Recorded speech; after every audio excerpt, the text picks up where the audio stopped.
All right, we should be live. What is up, everyone? Happy Wednesday.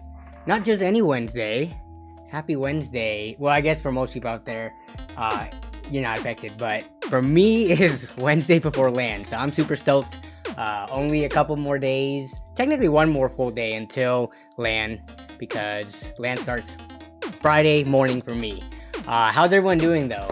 Hope your week has been going well so far, and yeah, we are in the typical stream hump day of the week.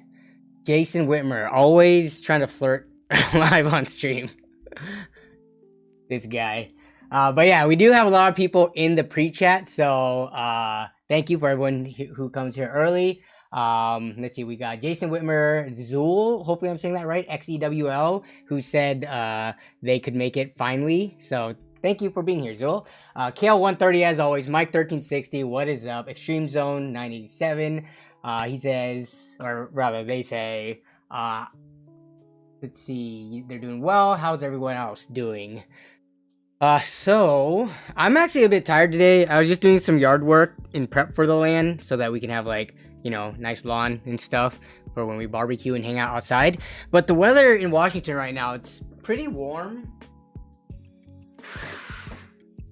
You can kind of, you can't really see it there because it's not focusing, but it's pretty sunny right now where I live. So I was doing yard work out in the sun. So I'm actually pooped right now, which is why this is gonna be a chill stream. Like, I'm low energy.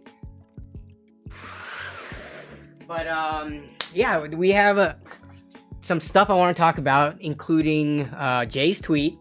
And then I guess we can talk about the video that's kind of related to that, as well as in a bit, I'll show you what the LAN setup is looking like right now. This entire week, I've been slowly doing things like I replaced the toilet down here, so we have a fresh, you know, efficient new toilet for, you know, the 10 people who are going to be down here gaming all weekend.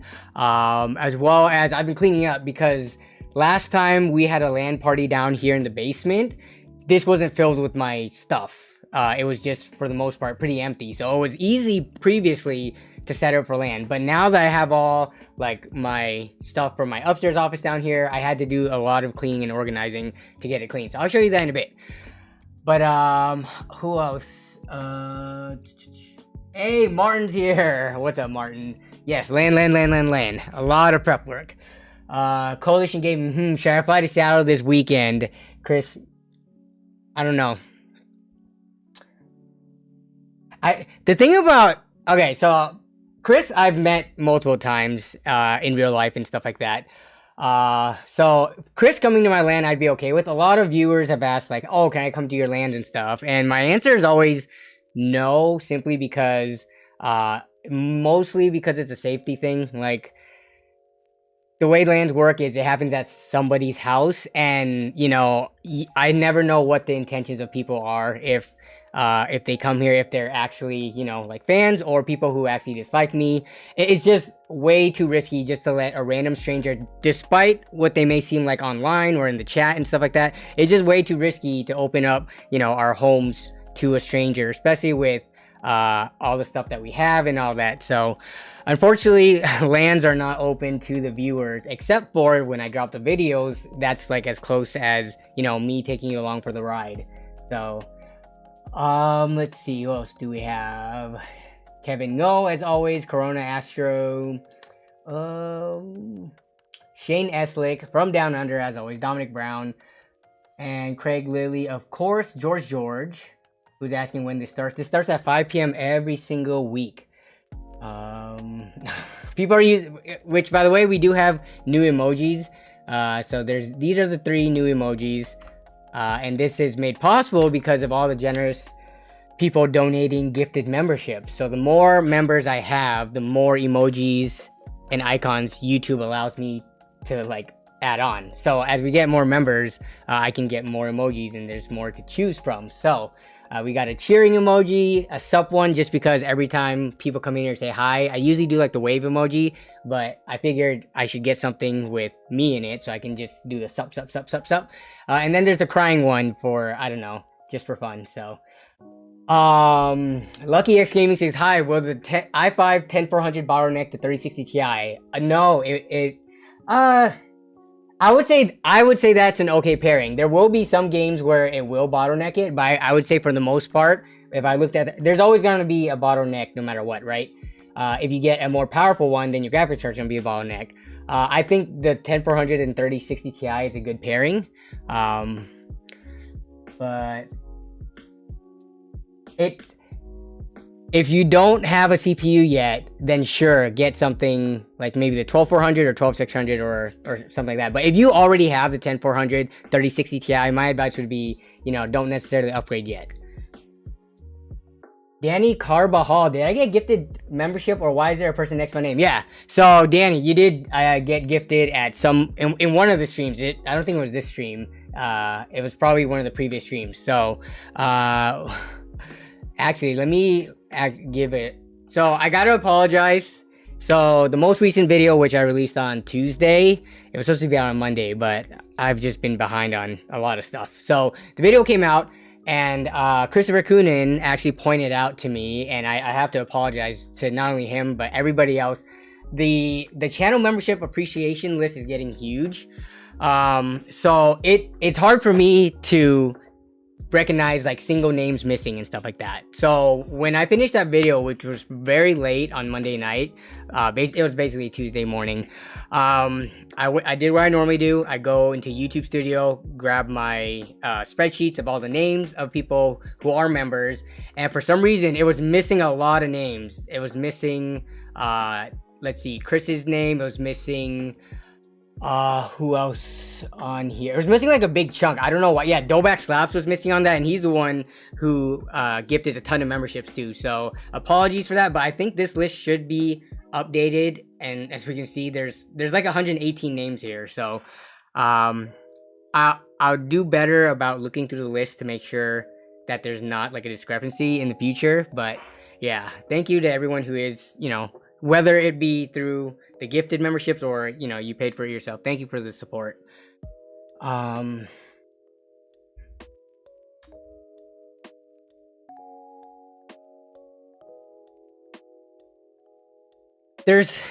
there are, I think a lot of times, almost every pairing of CPU and GPU, so long as they're somewhat recent, you can probably go online and find actual benchmarks with active gameplay to see if something is bottlenecking or not.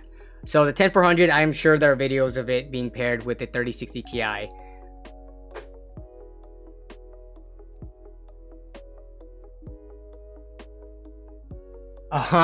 Yeah, so it's fine if you have a name that might be inappropriate on this list. I think it'll be fine. I think there are grounds of me being able to explain it should I get in trouble for whatever reason. So yeah. Jason Whitmer says, what you've been playing lately outside of benchmarks? Well, we were playing Overwatch, but I haven't been gaming this last week that much at all. Aside from doing the benchmarks for that, I've just been kind of busy and very low on energy. But okay, so let's see. So let me give you a preview of what the LAN situation is looking like. So let me mute this mic and then turn on the other one.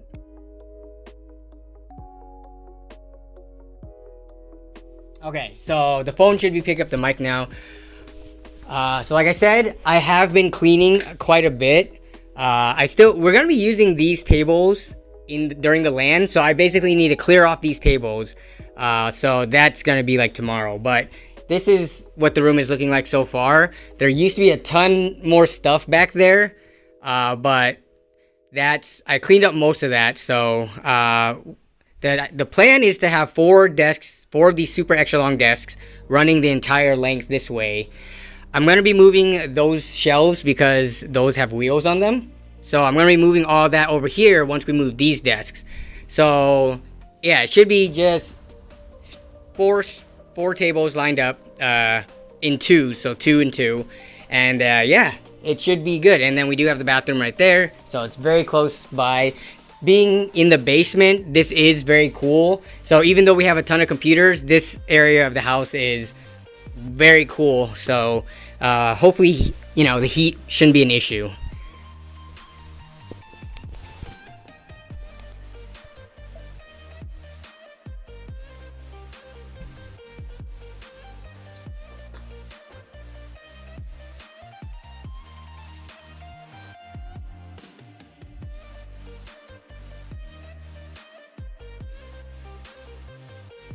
Martin's in the chat, so he gets to see a slight preview of what the LAN setup's gonna look like. And we have plenty of sleeping space too. We have a sofa down here, 2 sofas upstairs. People are bringing, we have an air mattress, but then some people are bringing air mattress. We have the guest bedroom. So yeah, this should be good. I'm very excited.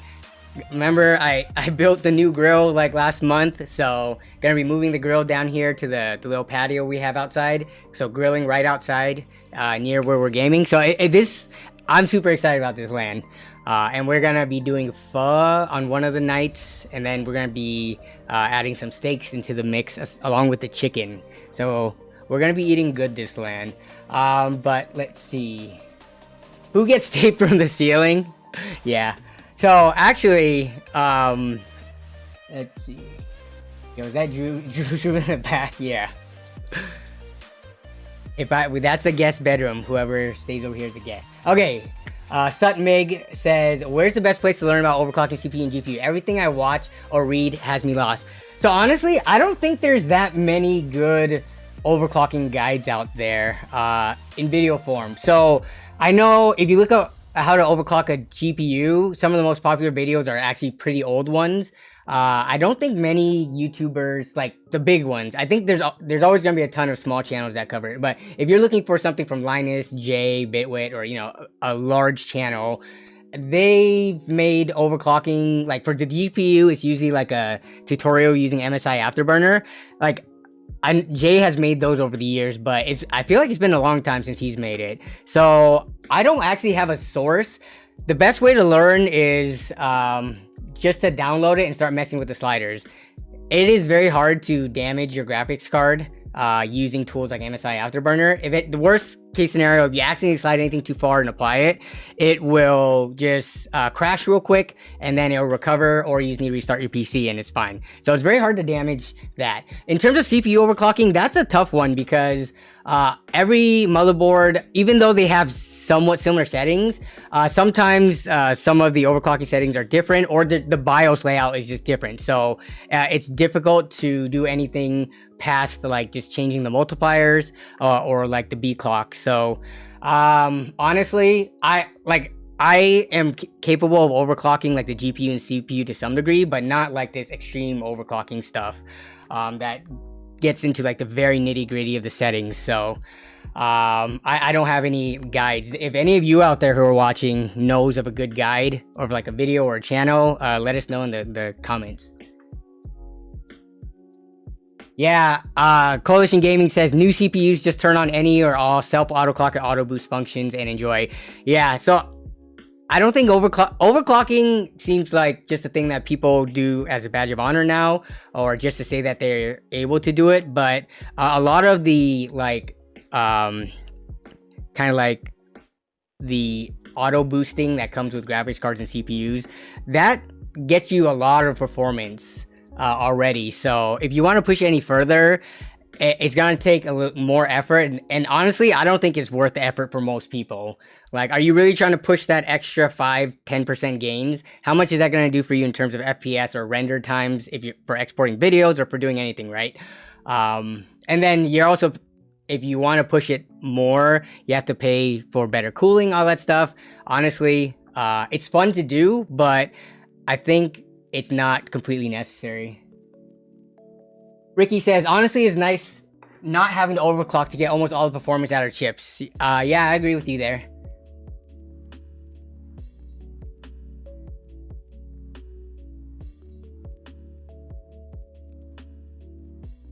Christopher Coonan says, overclocking for performance on a CPU died with Zen 3 and Intel 10th gen. I mean, people are still doing it, but you're not getting much out of doing it.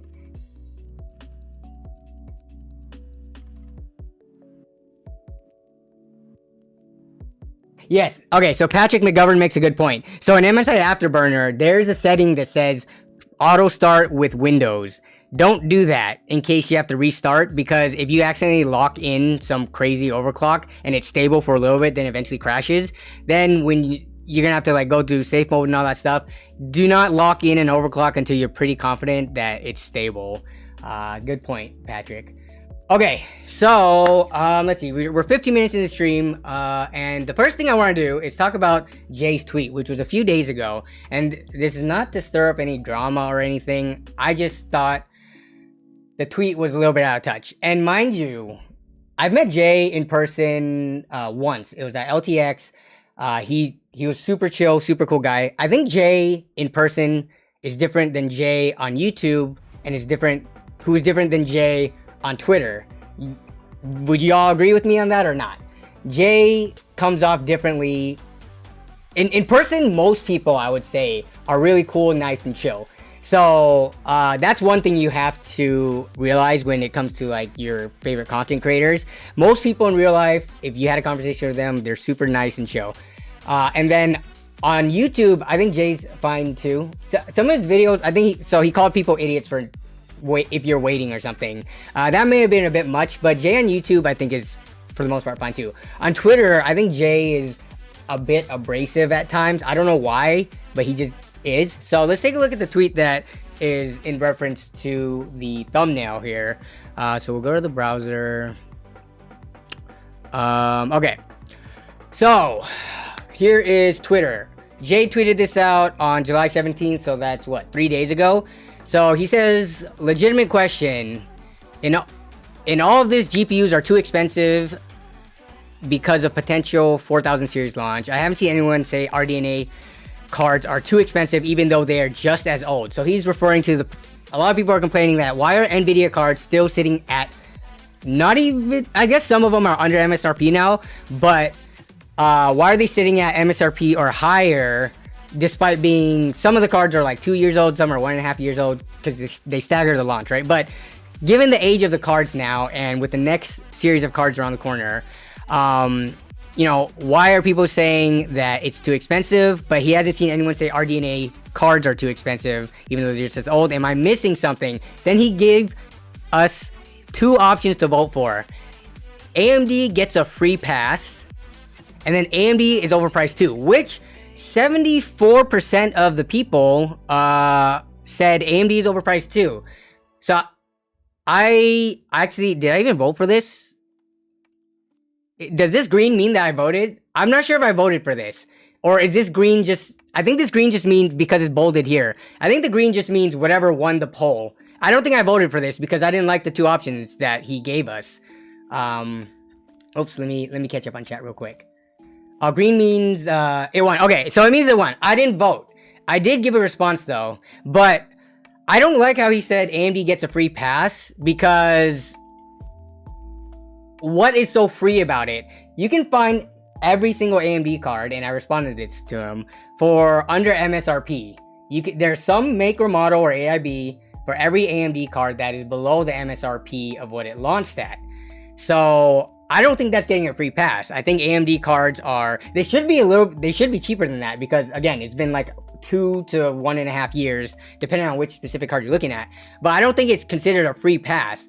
AMD cards are below MSRP. So I responded to Jay saying, where's the third option? AMD doesn't get a free pass, but a pass because all of their cards can be found under MSRP. So Jay responded to a lot of, if you look through here, Jay responded to a lot of people. Like, he responded to quite a bit of them, and he was kind of arguing with them. He didn't respond to me though, which I'm kind of sad about, because if you look at like how much interaction these got, I'm not a verified user or anything, but a lot of people agreed with me enough to get it up to like 37 likes, which means every time someone hits the like button, Jay should have got a notification on his phone or on his Twitter that said, hey, someone's comment down on your thread got an interaction. So I am almost confident, I'm pretty confident that he read my response, but he did not respond to it. I did get a response from somebody else, this is a good point too. How much of that is because less people want it than NVIDIA? Less demand means lower or no markup, which is a good point. So, but that's a whole different thing. Not trying to dunk on AMD, pointing out that lack of data to actually answer one or the other. So, no, this is a good point. NVIDIA is able to charge more for cards because there's still that echo chamber of people thinking that AMD drivers are bad, and that the lack of NVENC encoder specifically, even though AMD has their own hardware encoder, like that's the main reason people want it, even though how many people actually stream or edit videos or like content create with their NVIDIA cards? RTX and DLSS is another part of the conversation, but again, we've run countless polls for that. I've seen bigger channels like Hardware Unboxed and them run polls on that. People care about rasterization performance more than anything else.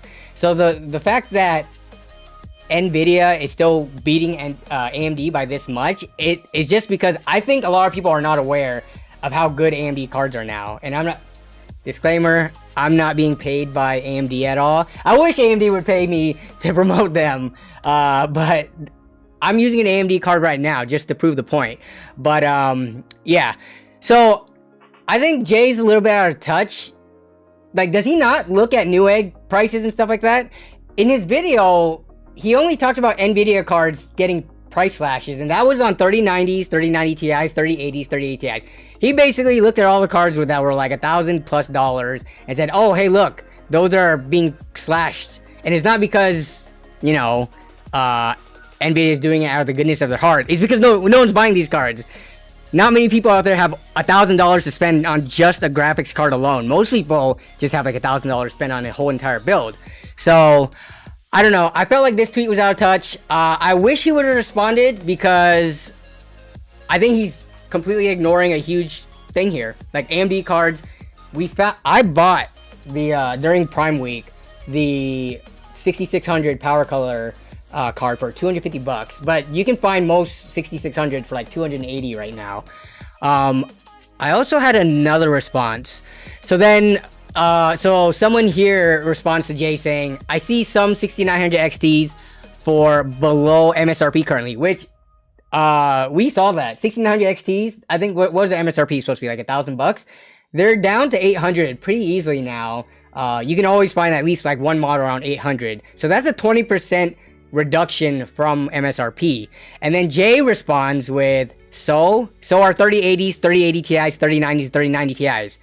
And then he does admit that there's no price reductions on 3050s to 3070s, which is the cards that everybody cares about. So then I just kind of wrote this out saying, NVIDIA, only higher end cards at MSRP or below. AMD, literally every single card has at least one or more models below MSRP.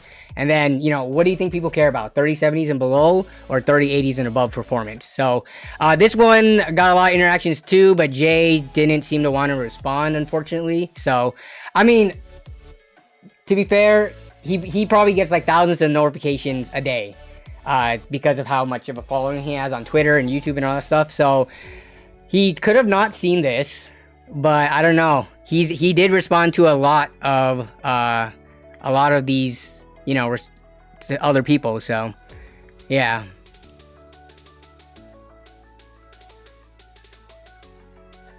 All right, sorry, I just went on a bit of a rant there, going over the tweet and stuff, but that's the situation that I want to talk about and I'm dealing with. So let me get to the chat now so we can talk about it.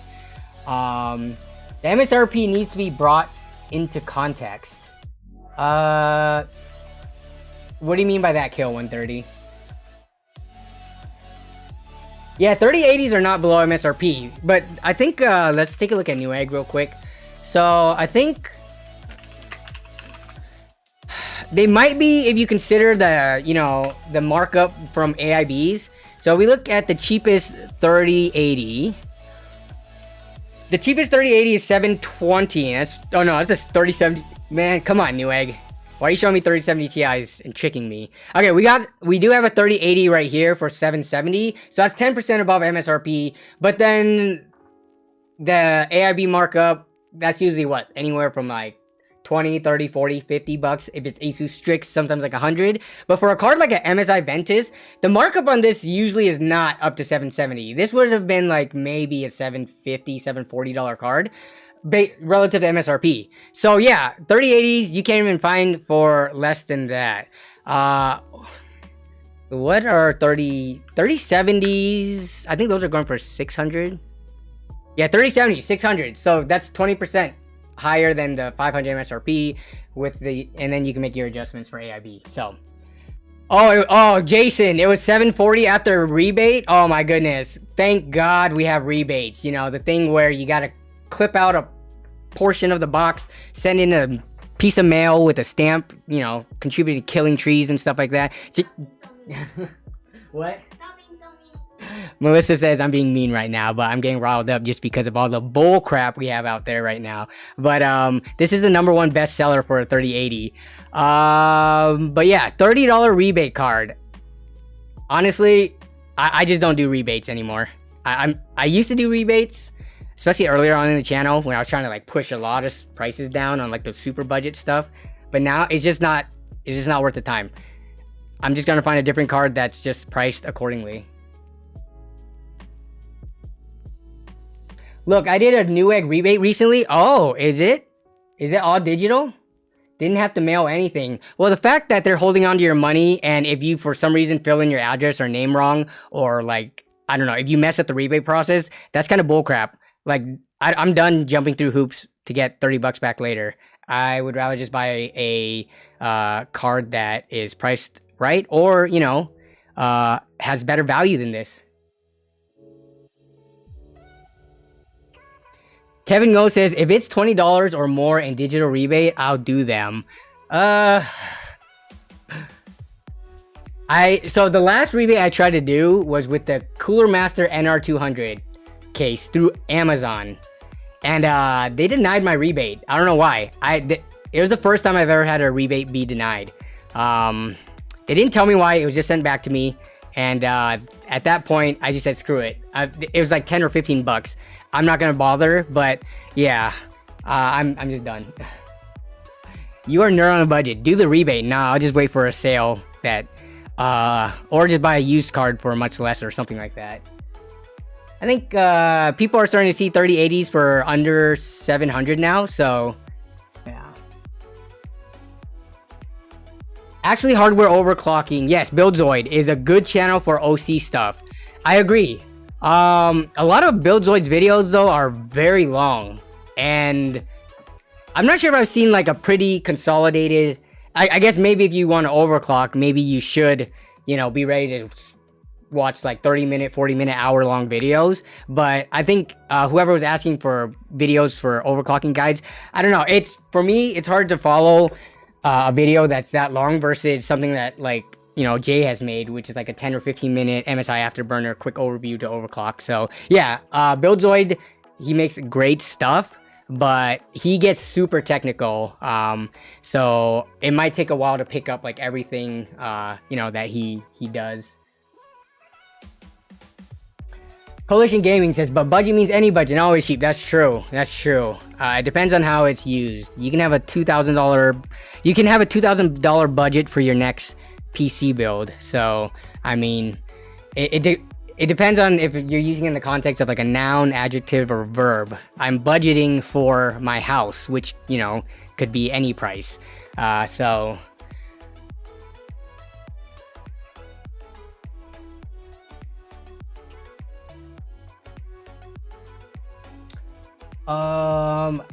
Mitchell O says, then why are all his videos for cheap budget builds? Are you kidding me? I just did a video where the overall budget was like 3,500. Wait, no, it was like 3,000, right? No, it was 3,500. Yeah. I don't do it often, but I often do builds that are like $1,000 or more dollars. It's just I like playing with cheap stuff. Here's the thing. Anyone can build a computer that's like $2,000 and it'll run everything just fine. What's more exciting to play with is when you have less money. Let's say you're limited to $400, $500, $600. Seeing how much like enjoyable gameplay you can squeeze out of that is way more fun to do. Like, it's not difficult if someone gives you $1,500 to just build a PC. You can go on PC Part Picker, get everything brand new, and fit in like a 3070. Right now, you probably could get close to fitting in 3080, depending on if you skimp on other things. But it's not difficult to build an expensive computer. So, I like doing the budget stuff, but I mean, I do sometimes low cost, sometimes high cost. I just, you know, like doing the low cost stuff more. Okay, so, going on to what Jay had to say though, Hardware and Box actually had a new video, and if you haven't seen this, you should watch it. I actually just listened to, when did they release this? 13 hours ago. So yeah, I was listening to this today while I was doing work in the yard. But so basically, Steve, or I guess I should say the Hardware and Box team. I think Steve does all the benchmarking, right?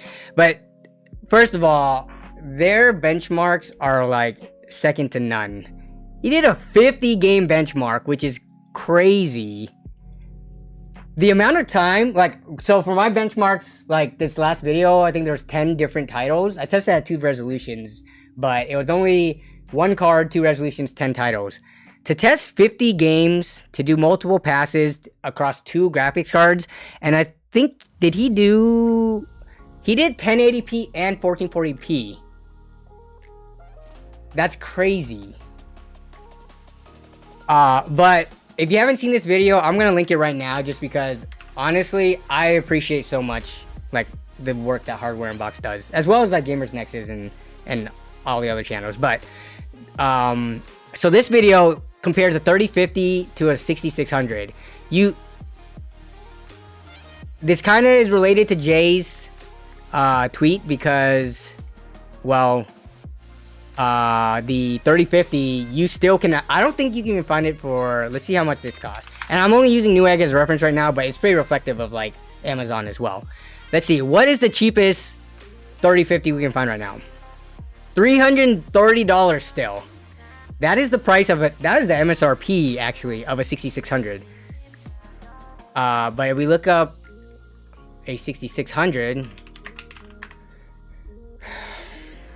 the cheapest one right now, they were cheaper, but you can find one. You can get a Sapphire Pulse one for $280.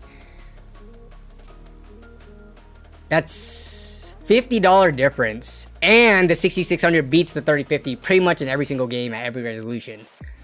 So, I don't get why Jay does not bring stuff up like that. He's only like I don't know. There's no way he's being sponsored for some of these videos or these tweets, obviously, because that just doesn't make sense. But it just seems like some of the stuff he's so out of touch with. Like, why is he not praising AMD for having a very solid card sub $300? This is the only sub $300 card that is like worth getting right now. Nothing below that, like the 6500 XT, 6400, the new GTX 1630. Those all, yeah.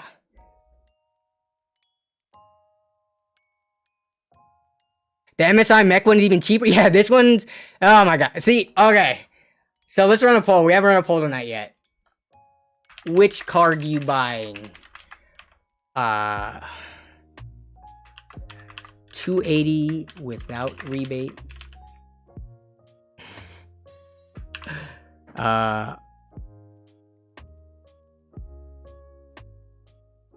I gotta change this up a little bit. Well, this one actually has a $10 shipping, so we're looking at $290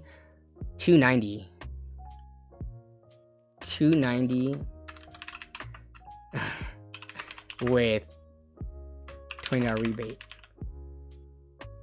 Yeah, but so technically this one's cheaper, but there is a $10 shipping on here, whereas this one's free shipping. So this rebate card at the end of the day is only gonna save you $10. And between these two cards, I would honestly pick the Sapphire one. Sapphire is like AMD's EVGA. I'm pretty confident the Sapphire card is gonna be better than the mech one.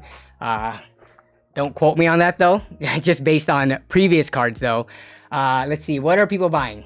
The 280 without rebate or 290 with $20 rebate. Yeah, so we're getting most of the votes in right now, and it sounds like people would rather not have to deal with rebate and just take this, because I think for 280 bucks brand new, this is pretty phenomenal value right now.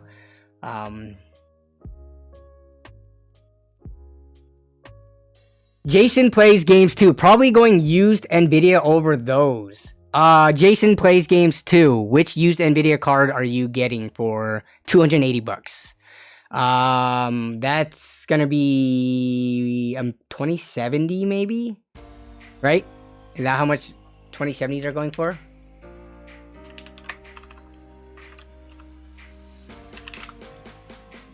$2070s, and we're gonna go buy it now.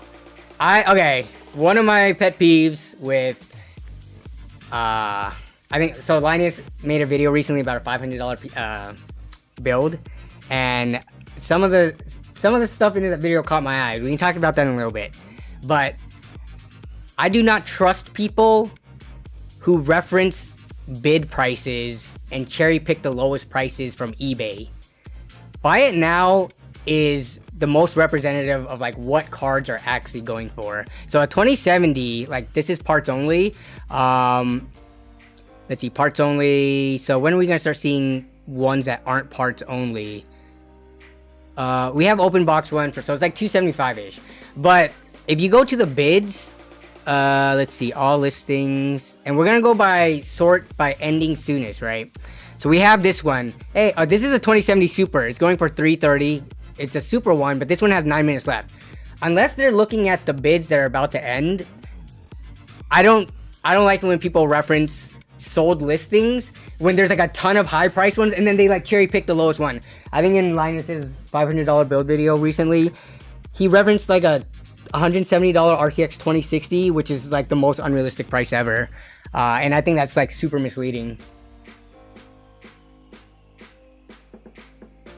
Why don't people show the sold listing and buy it now? Let's see. So buy it now. Let's see which ones have. So you gotta look at the bids. So here's a another 2070 Super. I'm trying to look for non-super ones and see how much they're going for. Here's one for a bid for 200, but this one has 15 hours left, and I guarantee this is gonna go for above 200. So the issue about referencing bids is that an item can be bid up at the very last minute. So unless it literally has like a couple minutes left on it, you cannot reference these. Like this one has 23 bids at $152. It's gonna easily go for over 250. So if we look at sold listings though, let's take a look at the sold items. Oh, why did eBay just almost crash on me? So sold listings. Here's one with 6 bids, 265. Here's one, a non-super, 285. Here's one for 306. Here's one for 305. See? So there is one that's below 250, but most of these, because some of these are supers, I just don't think looking at ones that are actively listed with time remaining or cherry picking the lowest prices from the sold listings is a good way to like show people what stuff costs. eBay prices are high. I admit, I agree with you there. But I mean, back to the question, did you give me a 1070? Yeah, so Jason plays games too. I agree with you. A 1070 is an awesome card. Those we can actually find on eBay for, I think I was seeing them for buy it now 150 the other day. But let's take a look at this. We're gonna go to buy it now, lowest price, and we can just scroll through all this crap until we get to listings pre-owned. Here's oh wait, this is sold listings. Let me undo the sold. But yeah, we weren't talking about $150 graphics cards though. We were talking about what would you buy instead of a RX 6600 for around 300 bucks. The 1070 is like half the price in the used market. So we're looking at, yeah, we got 165, 175. Oh, because the shipping's kind of throwing it off. Here's one for 160. So here's the cheapest one, it looks like. 150, you can actually buy this now. Let me see if the seller looks legit. Plenty of rating, plenty of positive. And you can literally buy this now, free shipping for 150. So yeah, 1070s are great cards. I wish there were new cards that you could get around this performance level, brand new for maybe 175 to 150. Because then people who are not comfortable with used cards can buy them instead of this. But wait, what's up with this? Kryptonic HD says the only reason I wouldn't buy a 10 series is simply for NVENC encoder. 2060 Super for 200 all day is pretty solid. Oh, 2060 or 2060 Super? You put 2060 with the S. So I think in Linus's video, he said the 2060, he used a reference price of 200. I don't think are they going for 200 in your local area? Because if we look here, I think they're still going for a bit higher. So this one is like 220 something after shipping. So they're closer to like 225 to 240 from what I'm seeing here. And these aren't even the good cards. Like this is from HP Omen single fan kind of crappy cards. Yeah, I don't know if anyone actually wants these ones. You do have a 2060 KO gaming one, so that one's, yeah, that's like 227 right there after shipping.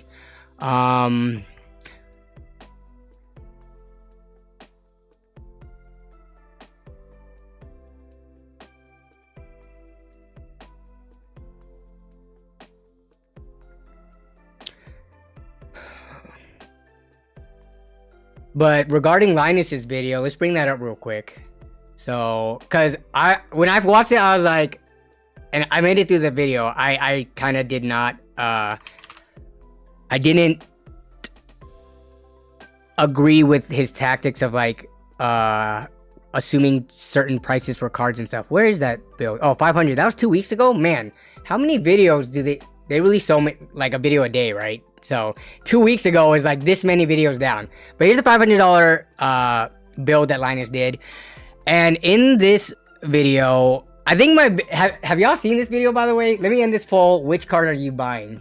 Yep, so most people want to buy the 280 without rebate. So this one right here.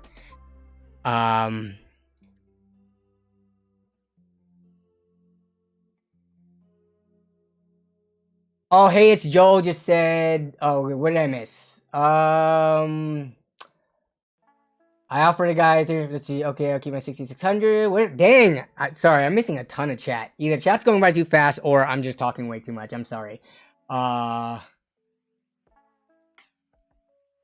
hey, it's Joel says, I'm happy with my Asus RX 6600, but I don't want to waste money that I really can't lose, lol. So I just want to know if a 6600 XT would have substantial performance over the 6600 and what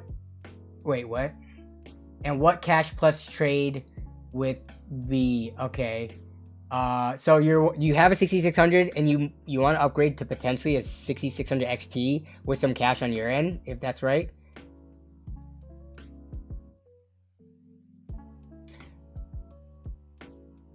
I don't know the numbers off like directly off the top of my head, but the 6600 and 6600 XT and 6650 XT, those have been going for, I've seen them for like 360 or 370. I think both cards are priced well within their price bracket. So I would reference what a brand new 6600 XT versus a 6600, which we can see for 280 is, and I think that's going to be around 70 bucks. You're asking, is it worth paying like 70 bucks on top of your card to get the 6600 XT? I think if you are really trying to push higher frames, then go ahead and do it, because both cards, again, are priced well for what they are. But I don't know. I typically don't look to do minor upgrades like that. That's like a half a step up, right? In terms of like, if you look at product stack, I would either go 6700 XT or wait, or 6700. Jason Whitmer has a question for viewers. Why would people choose to buy a pre-built from someone on Java/personal site than a big company like NZXT, iBuyPower, etc.? So for me answering that question, why would you buy a pre-built from someone on Java or a personal site? It has to do with they can typically get the price down lower than NZXT or iBuyPower because of how, so that's like typically, right? That's why if you look on Craigslist, or not Craigslist, sorry, OfferUp and stuff like that, you can see that you can PCs with like higher specs for lower prices, because also sometimes they're mixing in used parts, and if you're okay with used parts, NZXT is not going to put in a used part to give you a little discount. So for me personally, why would I buy from someone like Java or their own personal site? Is if the price is lower. Yeah, NZXT has big overhead. They have a lot of employees to pay for. They have a big factory to keep the lights on. It's pretty expensive. They have advertising fees. Like they're running ads on every YouTuber's channel, and they're running YouTube ads, stuff like that. So all that costs. They have to make the money somewhere, right? And they're not going to be making by making slim margins on their builds. Though I think NZXT has some pretty fair pricing for what they do mark up their systems.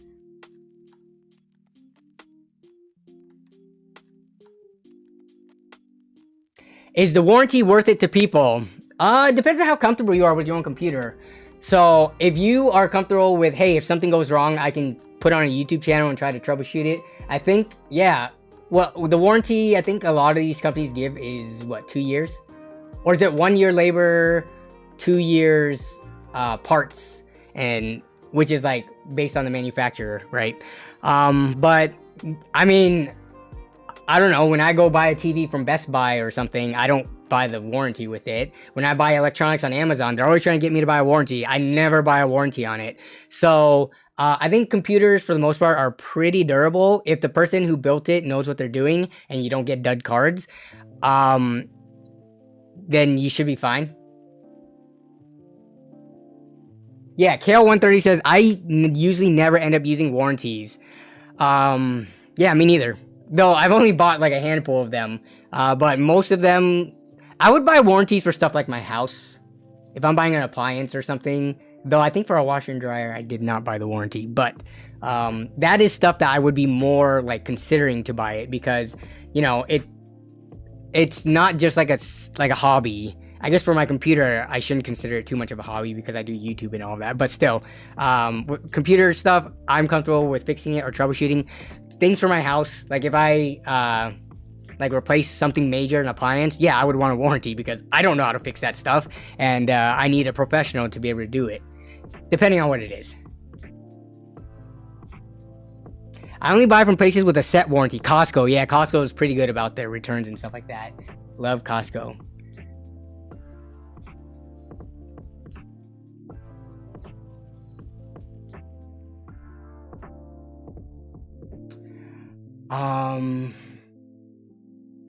Let's see. Okay, so back to the Linus video with my biggest issue with it. I almost talked about this in the latest video. So when I released the newest video, I actually did talk about it, and then I decided to cut it out because I did not convey my thoughts correctly, and I didn't want people to make clips out of it and then show Linus, and then he ends up hating me because I honestly have, you know, I don't have issues with Linus, but some of his videos I don't think they hit as much as others. But this one, so in the video I decided to cut it out, but I mentioned like when I put together the parts, and the build sitting right there, there's the $450 build. It ended up being like $430 something. I finished getting all the parts for that, and then Linus released this video, right? $500 budget gaming PC, according to the thumbnail anyways. He doesn't actually put it in the title, but I think in the video he not only references it, but the thumbnail also says 500 bucks. Wait, what the heck? So yeah, he put 500 bucks in here. Did anyone else have a major issue, or am I just being a stickler about this? So here's the case he used, right? This is a FBM X1 from Roseville. So for this build, he says this thing can be had for 10 bucks, which I'm gonna call complete BS right now. They even go to show this, which this isn't even the same case. So they didn't even buy the case for 10 bucks. They just used the case, and that case I know goes for like 40 bucks right now. But yeah, so they used this reference of like one listing that sold for 10 bucks, which is kind of BS because this is probably a local pickup one too. No one's shipping a case and the listing is 10 bucks plus free shipping. So I feel like he kind of cheated getting the build to 500 bucks because not only that, he fit in a, was an i3 12100. Yeah, he fit in an i3 12100F, an RTX 2060 into it. When you hear those specs, do you think $500? Because honestly, that's closer to $600, and that's like 20% of a difference in price, which is huge. As someone in every single one of my videos, you guys probably know, I break down the price. If I'm assuming something because I got a good deal, I tell you what the price is, and then I have like a summary screen saying what each item is. I itemize it and I show you the grand total. Not many creators do that, which is such like a big pet peeve of mine, because I think they don't do it because they're kind of cheating when it comes to here and there for how much things cost. I don't think Linus's build is realistically to be achieved for 500 bucks. This build that he showed in this video, this is really like a $600 build, which another extra $100 is a lot of money. Like if someone only had 500 bucks, telling them to just get another 100 bucks, that, I don't think that's fair. That's a 20% increase in money. And you know, people who don't have jobs, who don't have study incomes, if they're in middle school or high school, that's a lot. I think this is a pretty misleading video, because not only that, as we just saw when we looked at the graphics cards, there weren't that many RTX 2060s actually for 200 bucks. But he goes and uses a, yeah, like he points at this one's at 160, which is not realistic at all. And then he didn't even have to go buy the graphics card. He just used one that he pulled off the shelf and then referenced, like, you know, cherry picked low price. I don't know. Any build video cost can change. That's why I wouldn't. Well, yeah, the price can change, but I think at that point in time that he was saying you could do this $500 build right now, but you can't. To fit an i3 12100, LJ 1700 with a motherboard and like a case, which a $10 case was already kind of BS, but assuming like this low of a price for RTX 2060s, that's super misleading. Yeah, he's definitely saying it because it gets views. $500 looks way more attractive than $600, but I'm saying it's not really attainable at all.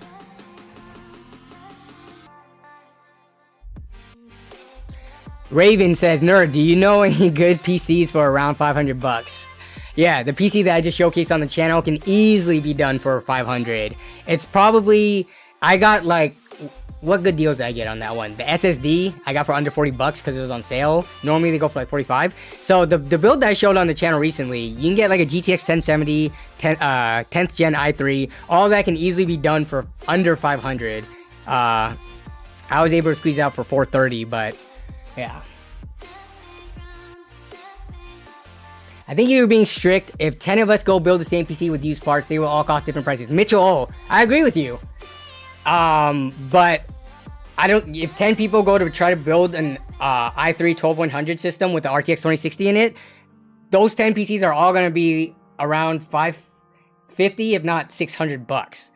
And I get that the price can change, but you should, I guess, unless you're doing like a showcase of like, hey, this is the once in a lifetime deals I'm getting. I think this one was meant to be more like a mass, like, hey, you can go do this pretty easy right now.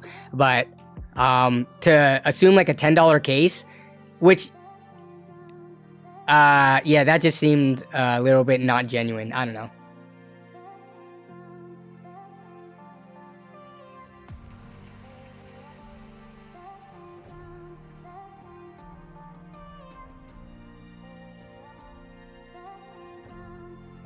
Peter Nikita says, I think people should realize that they can actually game at 60 to 70 to 80 FPS and not be FPS freaks.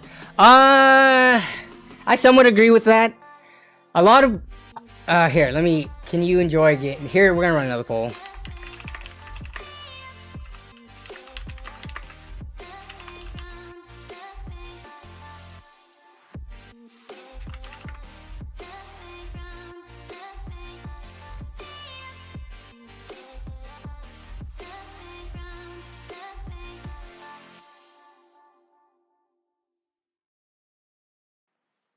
Alright, can you enjoy gaming at only 60 FPS?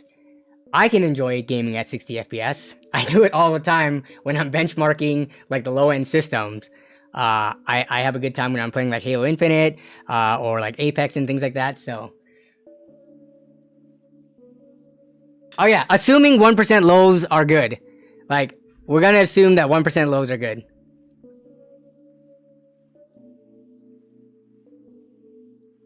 Can I? Yes, of course. Do I? No, I'm an enthusiast, says Jason Whitmer. I mean, of course, if you know, most people, once you get a job and you are like financially responsible enough to be able to spend on hobbies, then yeah, feel free, go ahead, buy, you know, the most expensive monitor you want, the most expensive PC you want, all that stuff. Get your high FPS and things like that. But I think a lot of people assume that they need way more performance than they actually do to actually enjoy gaming. Like, in the benchmarks and stuff, we show all the overlays on the screen because we kind of have to if we want to do any analysis, whether or not like this card is better than the other, or, you know, all of that. But when you turn off the overlays, then what's the difference between, let's say, 120 FPS versus 144? My eyes aren't good enough to tell. I'm sure there are like pro esports gamers and maybe some of you out there who can tell. But then even beyond that, when you start pushing 165 hertz, 240 hertz, they got 360 hertz monitors now. Aside from these companies trying to flex what they can achieve, how many normal people out there actually need that? Extreme Zone 987 says, my 15-year-old son games on his Xbox One at about 30 FPS. He doesn't complain. Yeah. Back in the console days, nobody really complained when they had low FPS. Spanktastic says, I can bet many people that say they can not play under 120 FPS are consistently playing on sub 60 FPS. Okay, I actually have another question, but we're gonna run this poll for a little bit longer.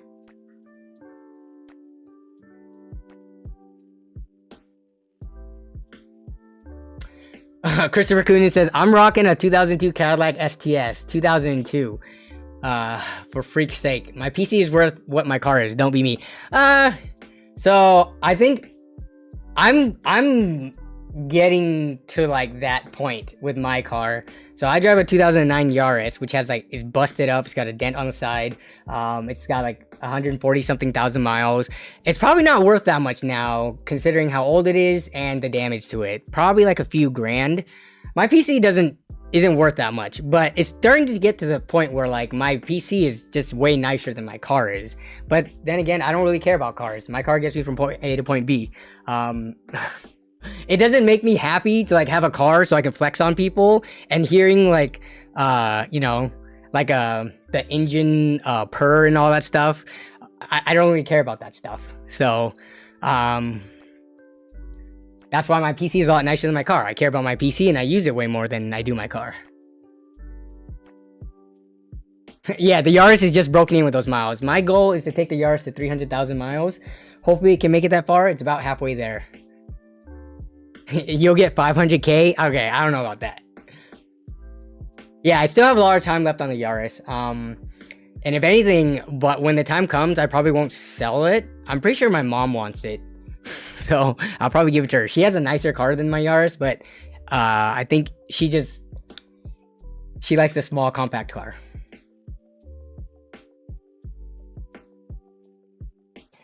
KL130 says, I just want that point where I can use high settings, not ultra super max.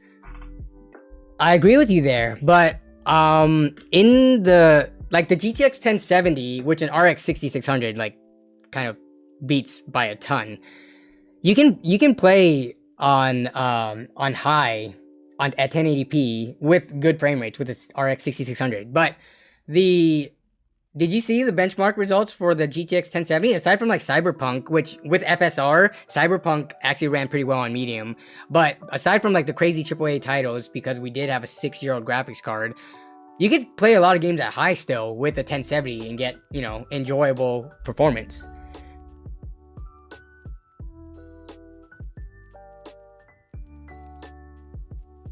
All right, so we have a 70-30 split of people who can enjoy gaming at 60 FPS, which I'm glad the community that makes up the stream and my channel mostly vote that way.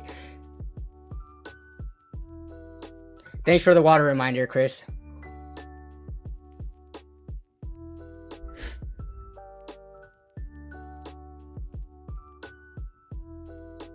Man, I just can't go back to 1080p. I use my computer for way more than just gaming, says Jason Whitmer. Yeah, and you can do 1440p with an RX 6600 just fine, under $300. Such good value. Note, AMD is not paying me. They're not sponsoring me or anything. I'm just sick of NVIDIA cards being over MSRP 2 years after the fact. Is anyone else sick of that, or is it just me? Like...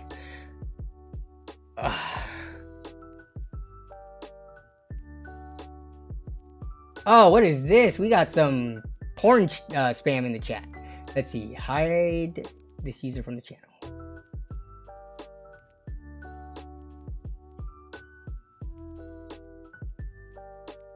So when is AMD sending you the Tesla? Dude, I would sell out so fast if they were to send me an EV. To not the thing about EV that I'm looking forward to the most is never having to go pump gas again. Just to be able to plug it in and have like a full battery ready to go in the morning. I don't do long drives, so like most EVs are going to be more than enough range for me.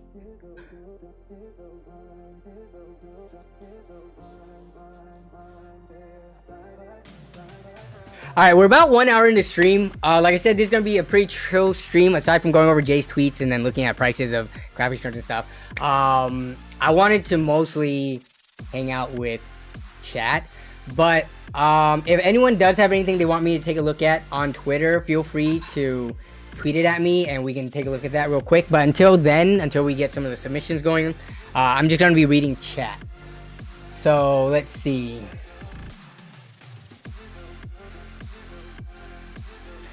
Kryptonic HD says, the real question is, how did these NVMEs get so good so fast? I updated from a Samsung 860 EVO. Is it 860 EVO? That's a 2.5 inch drive, right, Luis? To a Samsung SN770. And whoa, speeds. Well, for boot times, I don't think it should be that different, right? I've tested SATA drives versus NVMe. The boot times don't change that much. Game load times don't change so much. When you drag and drop files and stuff across drives, that's where you're going to see a huge, for most people, a huge difference in speeds.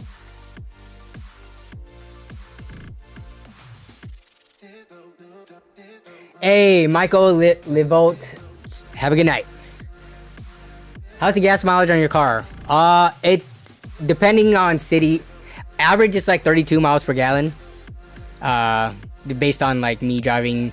I for the most part, actually no, I would say I do half and half, highway and then city driving. I also have a lead foot, so like, you've heard of those like hyper milers or whatever, people who try to squeeze the most miles per gallon out of their car. They do things like draft behind cars and they ride the speed limit and things like that. Yeah, that's not me. So I could probably get better gas mileage if I didn't drive like as fast as I do, or if I didn't gun it like off of a red light and all that. So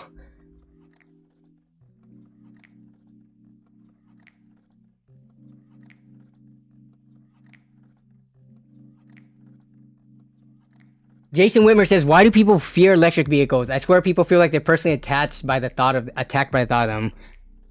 Which people? The only people who I like hear of not liking electric vehicles, it's like because they love their big trucks with the dangling balls on it and things like that.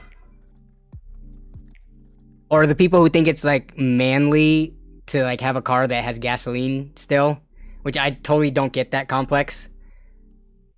Like, I get it. You like cars and stuff, but most people just use their car to get from point A to point B.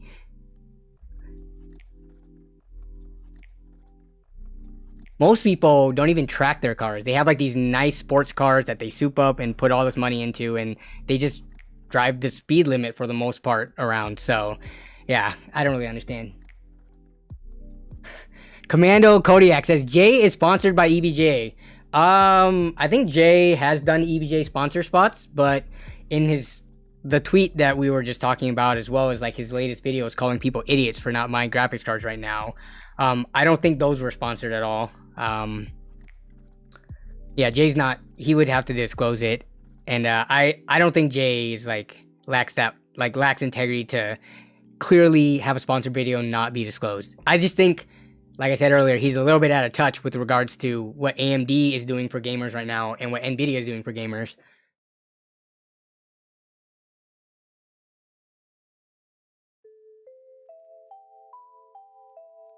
Yeah, I don't think he's scummy. Like, no. Gail says, I think electric cars are hard to find replacement parts, which is which is valid. So yeah, so I'm not super fully versed and caught up with electric vehicles. I just hear horror stories of if there's something wrong with your car, especially with Teslas, like they can't keep up with if you have like maintenance and stuff, it's a little bit inconvenient. Though I don't know, do they give you a rental for the entire time if they have to work on your car and there's shortages on parts and stuff like that? Does anyone here who has a Tesla, have you had to go through any major maintenance or repairs, and how was that? Let us know. But with regards to like replacement parts and stuff like that, electric vehicles should have less maintenance than a typical like gas engine car. Yeah, the motors are like way less complex in terms of like if you routine maintenance.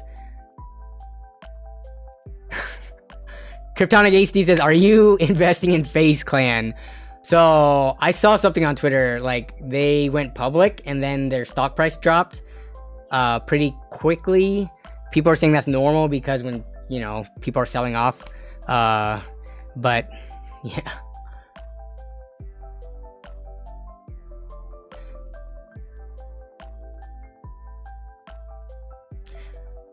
Let's see. Yes, for Tesla, they gave you a rental car from Enterprise/Hertz. So then you just have to drive like a gas car for the time being, or they pay for your Uber to and from the service center. Okay, got it.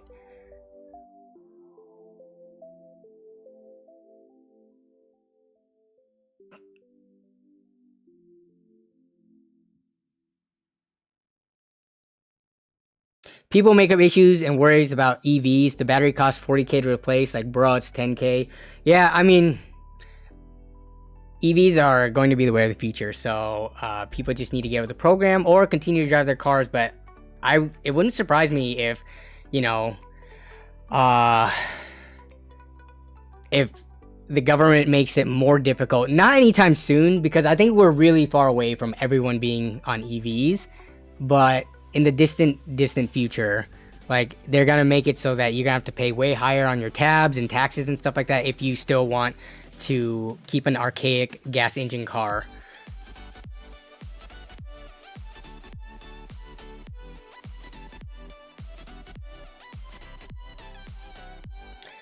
Yeah, EVs aren't completely green. People say either because of how the batteries are made or because when you plug in, you're probably getting your power. Well, it depends on where you get your power from. If you get your power from like a coal or like petroleum like based power plant, then you're just kind of switching one source for the other, right?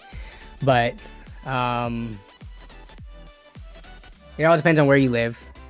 Do your research.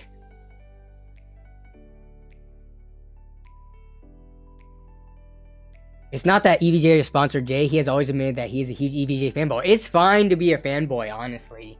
What am I a fanboy of? I'm trying to think. Actually, just based on, the streams and the years of you watching my content, or I guess if you watch me just like for a small amount of time, if you had to say that I was a fanboy of something, what would that be? Like, what would you accuse me of being a fanboy of? I'm very curious to hear. And Jason, if you say I'm a fanboy of AMD, I'm gonna... Wow, of course, AMD show, handle fanboy, and SFF simp, I would agree with. Handle cases, yes, but that's the thing, I am not brand loyal to any one case with a handle. Any case with handles, I will be the first to, check that out and showcase it in a video.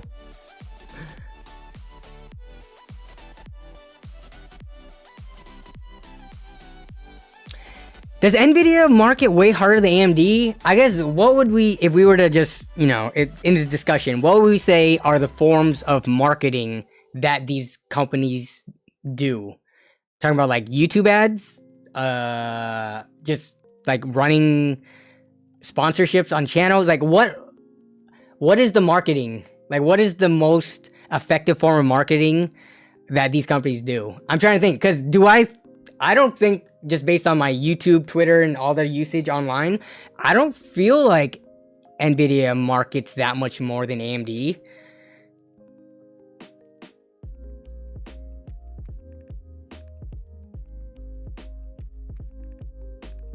Oh, hey, it's Joel. Did you come late? Yeah, Jay's tweet was, it was this one. I just showed it for a quick second here, but it was just this tweet. It's basically, he's basically asking, why is everyone mad at NVIDIA, but no one is mad at AMD, kind of. And I don't know, that just seems kind of like an NVIDIA fanboy thing to say, but I didn't agree with the way that he like phrased this. People aren't mad at AMD for good reason. They can get their cards for a reasonable price. Oh, okay, gotcha. Pezrim says, does anyone know what the best GPU on a budget? Depends on what your budget is. How much money do you have to spend? 150 bucks or less? I say go for a GTX 1070. If you have up to 200 bucks, you could probably squeeze in an RTX 2060 or like a GTX 1080. Though you should, it's always better to buy the newer card if you can. 250 bucks, there's not too much in that price range. I would just say spend a little bit more and go for a brand new 6600. So yeah, it all depends. And then less than 100 bucks, you're looking at like, what are we realistically looking at? For under 100 bucks, we're going back to like RX 480s, GTX 970, GTX 1060. 1050 Ti is pretty good. I don't know what those are actually going for right now though. Ideally those would be like 80, but is the RX 480 relevant when it comes to gaming anymore? Yes, it is. For a card that I think you can find for like around 100 or less now, yes, it is very relevant. It's because these companies have not released anything in the like anything new that's $150 or less that's worth it. The RX 480 kills all the cards that are under 200 bucks from both companies.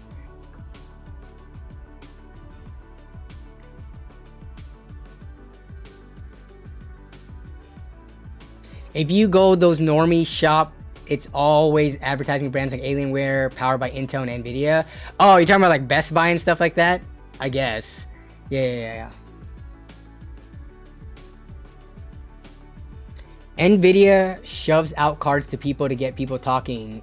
If it's already good, well, no problem. But the problem becomes too many people aren't paying, or aren't really paying, and leading others on. Who's leading people on? Who's getting these review samples and not being completely honest?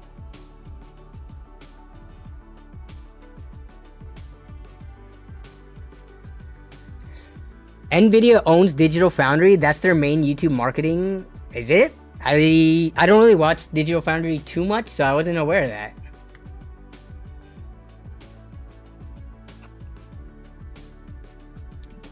Jason says, do an undercover video in a Best Buy pretending you don't know what you want. Oh, that's okay. That's totally illegal though. Like, I don't think you can record inside, inside like a Best Buy, especially like secretly without the employee's knowledge and stuff like that. Yeah, if it's outside, it's probably fine, like in a parking lot or something. But inside the store, yeah. Go to another state, yeah. If I go to another state, but then they somehow find the video and then think it's defamatory, can they still sue me in this state? And would I be completely screwed? Is the question. I'm not trying to. I'm not trying to lose everything that I've worked for just because I wanted to make a video that was spicy.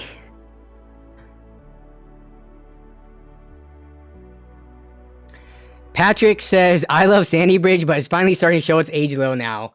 I feel like it started to show its age a long time ago. Sandy Bridge, I mean, at this point, with how cheap, like, used, like, anything that uses DDR4 or newer, I don't think it makes sense to like, try to do budget builds using optiplexes and stuff anymore. Because if you're buying it from, like, eBay or something, if you can get it for, like, 10 bucks, of course, by all means. But it's starting to get to the point where the price of optiplexes on eBay, for the most part, it's just not worth the value. Just spend a little bit more and get like 8th, 9th, 10th gen Intel or just even older Ryzen and build up your own system where you don't have a piece of crap motherboard and you don't have a ton of limitations. Yeah, so Ryzen 2600 chips became 60 bucks around you? That's pretty lucky because let me see what 2600s are going for around me. So we have a bunch of people selling PCs around me. We're gonna go local only just because I don't want to So we have an eBay listing here. So I'm gonna cap this out at like 150. So we have, ooh, 70 bucks, not bad. Okay, is that it? Let me go up to 200. Is there anyone 2600? This one's going for 100, and then this one's 200 bucks. When was this listed? 9 months ago, someone's trying to sell a Ryzen 2600 for 200 bucks. What are they smoking? But yeah, this one's actually not bad. I wonder if this could be talked down. This was a month ago, but the seller, they have a pretty old account, but no sales. Used for a year, runs awesome. Okay, okay. This is actually not too bad of a price. Yeah, I think like between for either 10100 or this one for 60 to 70 bucks. I think both are very viable. And then you have some in Miami for 50. Oh, here's one for 50 bucks with shipping for this much. Okay. Yeah, and AMD motherboards are so cheap. There's so many of them in like Amazon warehouse and being sold used on both Amazon and refurbished on Newegg. If anything, this would be a pretty good play. This plus a $50 motherboard, that's 100 bucks for a very capable chip and the ability to upgrade down the line. So yeah.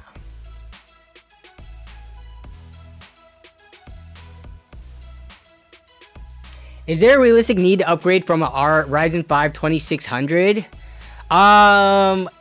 If you're one of the people who's okay with playing at like, not the highest frame rates, and if you're not doing anything too crazy in terms of like streaming, content creation, or if you just don't need a ton of CPU power, I'd say a 2600 just for like gaming and then media consumption, internet browsing. This is plenty, but I'm very curious how the 2600 will handle streaming. So if you saw in the newest video, we'll get to Twitter in a second here, but if you saw the newest video, I tested the streaming performance of this system, which has an i3 10100, which isn't super crazy, but and I used the NVENC encoder for the GTX 1070 on games like Halo Infinite, where it was already pegged at like 90+% on both of those. Without streaming, it struggled. It couldn't even properly output like a stream. On the viewer's end, it is a stuttery, frozen mess. It looks like a slideshow. But for gaming, it was more than fine. It performed actually very well. So, yeah, you just have to be mindful of, how hard you're taxing. If I lowered the settings, I'm pretty sure it would have been fine. If I lowered it to like low settings, the GTX 1070 would have had some more room to breathe, and I think the NVENC encoder would have been fine. But I wanted to keep the exact same settings as I had without the streaming. So yeah, you just gotta be mindful of like what you're trying to do, and then like I haven't touched the 2600 in a long time. Once the 3600 came out, that became the popular thing, and then the 5600X. So maybe I should do a build around a 2600 coming up soon here, because I'm genuinely curious myself. Like, it would be nice to be able to get some hands-on experience with it, and give like a updated recent take. Bolts asks, do y'all think buying a used, very good B550F Wi-Fi motherboard? Yes, buying motherboards on Amazon, I think it is very safe. Just make sure you're able to test within like the 30-day period or whatever the return is. Because don't, like, if you're planning out your build but you're buying parts over the course of like months, do not buy the motherboard until you have the CPU and other parts ready to go, so that you can test it and make sure there's no issues. I've never had issues with motherboards from Amazon. I bought plenty of them because it's like the only place where you can find them pretty reliably for 50 to 60 bucks when they're used. So yeah, I would highly recommend Amazon for open box and used motherboards.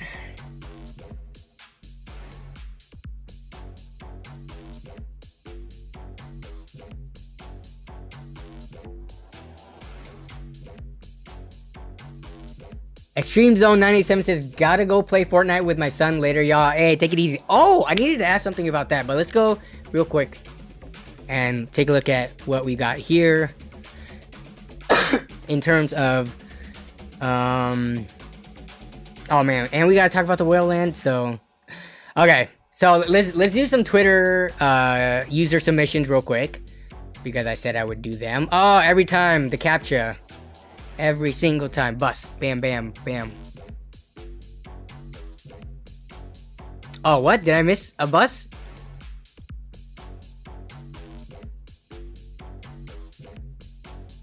Okay.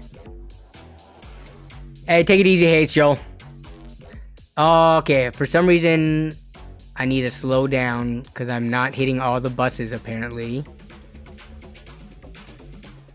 Okay, so FIFA Run It says, what do you think about my build? Any advice on an upgrade? Can you add it in the streams? Okay, FIFA, I don't even know you're still here, but any advice on an upgrade? So we're just gonna quickly take 8700. So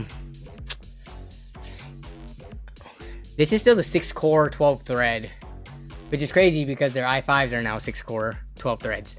But let's see, we have 6700 XT in here, so you don't really need to upgrade your graphics card. Yeah, just a quick look at this. Everything in this build looks pretty solid. It's the CPU that's gonna be up for upgrade, but I don't even think that's even necessary to upgrade just yet. The 8700 should still be performing fine, but if you wanted to for sure, yeah, it'd be the motherboard and CPU. And then what do we have? The memory is a little bit on the slow side. So, I mean, this was back before it was regular to, like, back when the 8th gen Intel was around. I don't think 3200 megahertz was just the standard like it is now. So they have 2666 CL19 memory. That's some specs you don't often see in RAM. So it's showing that it's not super dated, but it's starting to get there. Yeah, I would say everything else looks fine. CPU, motherboard, and RAM. Loftic says, hi, love your videos. Thank you for the kind words. And I need to get water. I'm a bot? Yeah, because I can't do the captcha. Okay. Alright, so we got some followers and stuff. Alright, so we don't have... Perfect. Okay, what's going on here? So there's not that many submissions, so then we can go back to running a poll that I wanted to do. What is this? Is there a credits roll widget for YouTube streamers, membership, super chats? Hey, did you find a solution yet? No solution yet. I may be able to provide you with few... Oh, okay. What is this? This is a graphics designer. Stream elements. Wait, this person just trying to like... Is this just like an artist that's trying to make a credit roll for... Social media designer, yeah. Okay, so this isn't a Stream Elements employee. This is someone who wants for me to pay to add names to a list and have a rolling credit. Drew is bullying me. Tell him to stop. Drew, stop bullying Jason. Okay. Would you recommend a 3090 once the 40 series is released?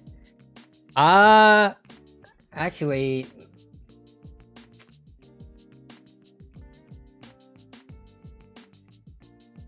Wait, Sogun Madden. Which person are you? Are you FIFA?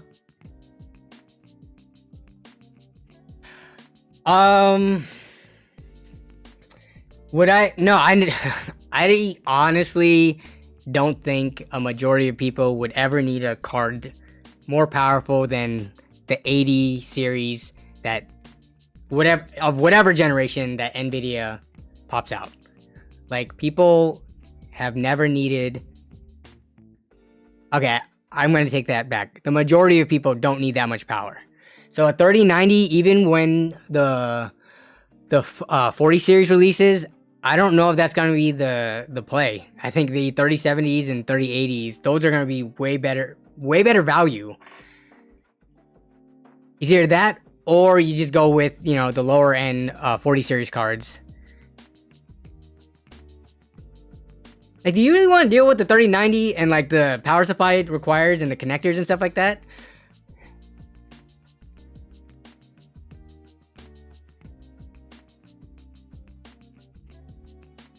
Yeah, 3080, I would say, is more than enough for most people.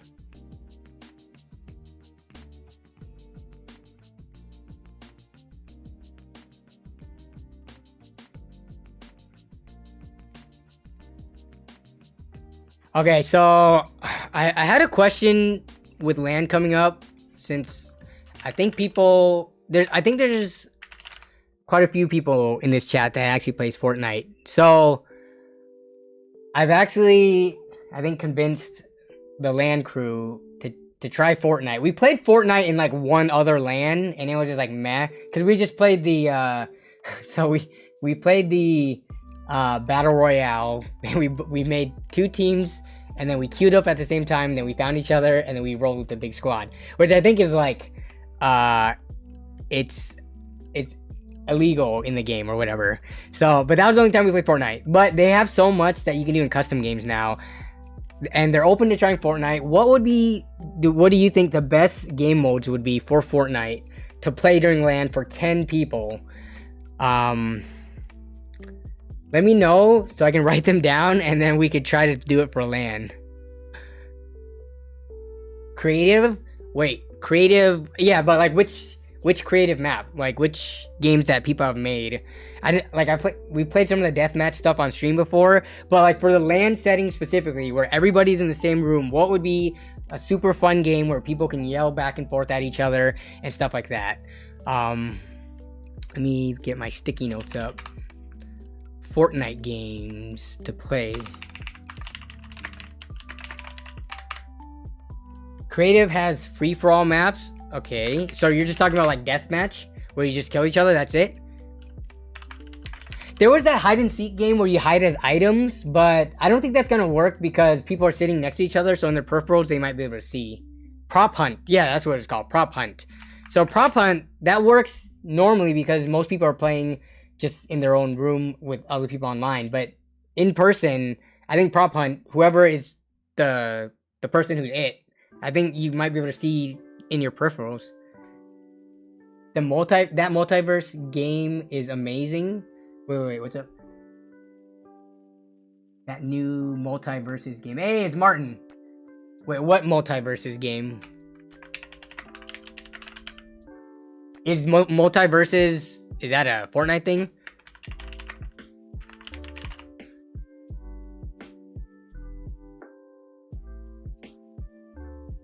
Fortnite can basically host servers which allow it to play anything as long as the creator makes it. Well, yeah, but I want to find pre-made games because we're not gonna have time to make the games. Ooh, Stray, the game with the cat. I have not played that yet, but I do want to get that. This looks like the cutest game ever. You use like this little kitty, and then it's like a, kind of like a, I don't know, it's not an open world, but it's like a adventure game as a cat. Look up Multiverse. It's free on the 26th. Multiverse game. Oh, Multiverses. Here we go. What is this? It's free on the 26th? Oh, yeah, that's gonna be after LAN, unfortunately.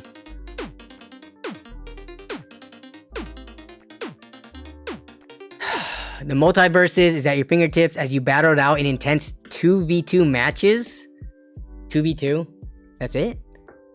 So it has a bunch of characters. What do we just get?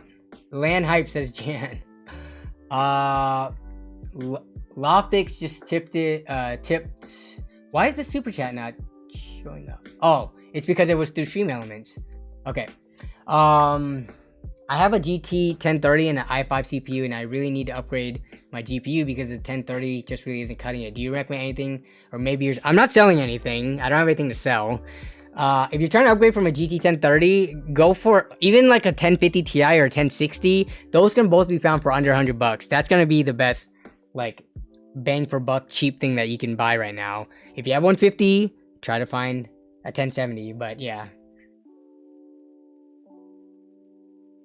Okay, so this game, yeah, so it's open beta on July 26th. Oh, why do you need my birthday?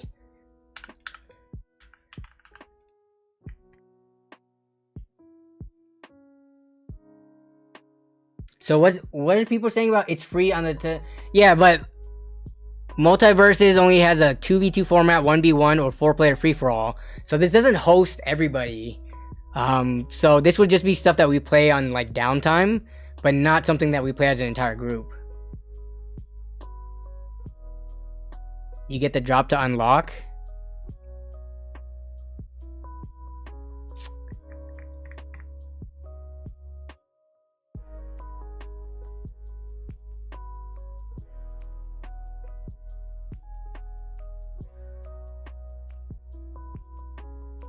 Yeah, so I mean, I'm not too interested in this just because of the low amount of players it can support.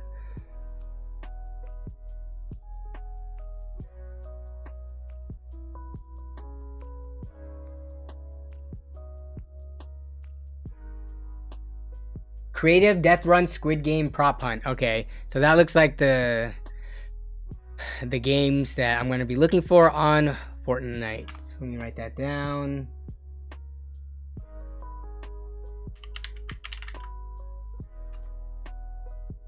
We did Death Run. They have Squid Game there though. How is the Squid Game versus the Crab Game?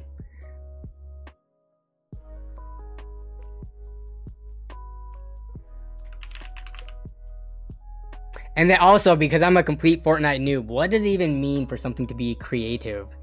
Isn't creative a mode in Fortnite where you can make games? So, yeah. But there are games that I can choose that other people have made, right?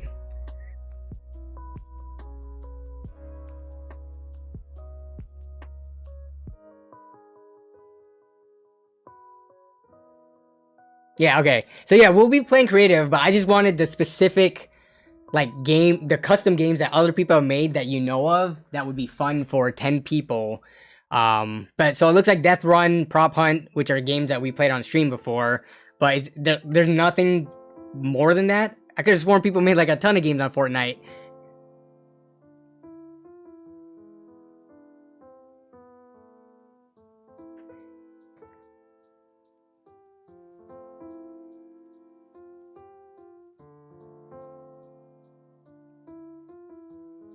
Yeah, there's hundreds of games. I was asking for suggestions of what people, just based on, you know, the LAN format, and having 10 people total, like which games have you played that would be like really fun, especially for the highlights of the LAN videos and stuff like that. So, play Rogue Company, best game ever.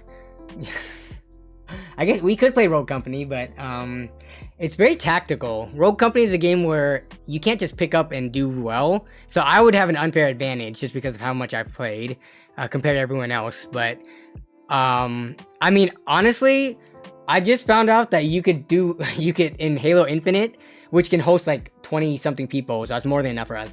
But you could change the weapon types and stuff. So I think I'm going to be doing like rocket games as well as hammers and swords only games in Halo Infinite. So I think that, and you can modify your speed and gravity.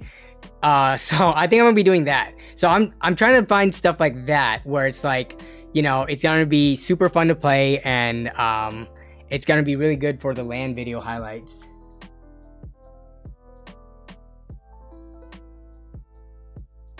Play a WWE game and play Royal Rumble again. So another thing, as I mentioned Fortnite and I mentioned Halo Infinite, those are free.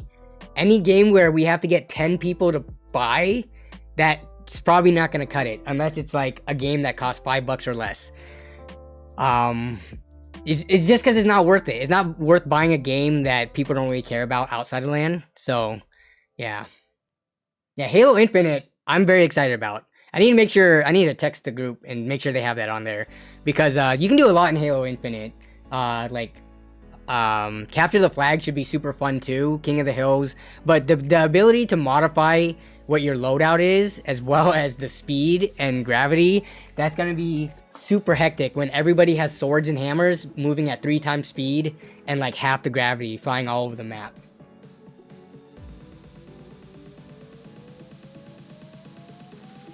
Look at the Halo Infinite Steam charts, lol. Why? Is it doing bad? Honestly, Halo Infinite, I have a lot of fun when I play. I think what are people complaining about? Because there's no Forge mode yet. I think that's the biggest complaint for Halo right now. But what else? Like, I don't know why people hate on Halo Infinite so much. I think it's really fun. Yeah, Unreal. The only thing about Unreal is that in the last couple of LANs, we haven't been able to play it because the LAN settings on it didn't work.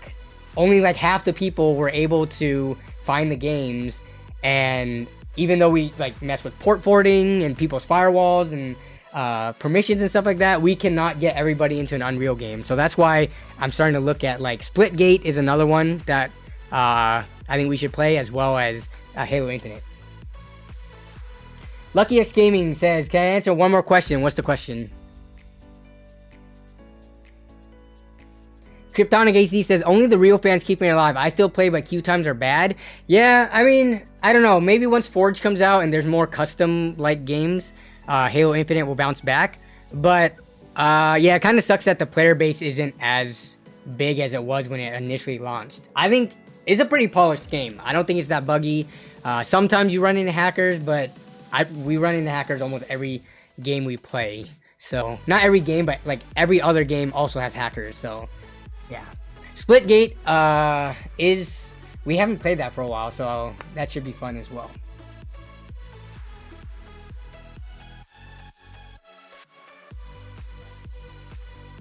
How's your Lost Ark progress? So I stopped playing Lost Ark because it became a chore. Lost Ark, it felt like if I ever missed a day, it just felt bad, like I was starting to get behind. So logging on every day for an hour to do dailies on multiple characters, after the first few months of the game, I beat Argus. I beat all 3 phases of it. I got to item level 1400. I think that was the requirement for it. Yeah, so I did all that, but I'm done with Lost Ark for now anyways. It's way too grindy. I don't have that much time to play, unfortunately. It's such a chore. It was fun though, because Lost Ark was a game that I was following for a really long time, so for it to finally come out in the US, and I'd say it was pretty polished, aside from like all the hackers and stuff. It was super fun for the time that I played it, but it got old pretty fast. It's like a lot of games, right? You play it until you don't have fun anymore, and then you move on. So,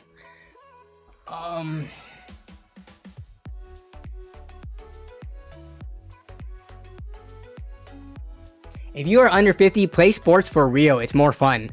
Yeah, but it's harder to play sports for real in real life if you don't know many people. But so then you have to go out, and you can't just tell people who are used to like, you know, being either like super antisocial and stuff like that. You can't just tell them, oh, just go out and make friends to play sports with, or join a league or something like that. That gives them like anxiety and stuff. So I would say sports games are still fun. I'm waiting for the next boxing game, because PC, I don't think PC has had a legit boxing game ever. All the Fight Nights and stuff, that was on console. But there is a boxing game that they're making that's supposed to be really realistic coming out. It's just taking forever to come out. Oh, we did get some more Twitter stuff here. So let's take a look here. We got Luis, who's in the chat, aka Kryptonic HD. So this is a budget build that he put together.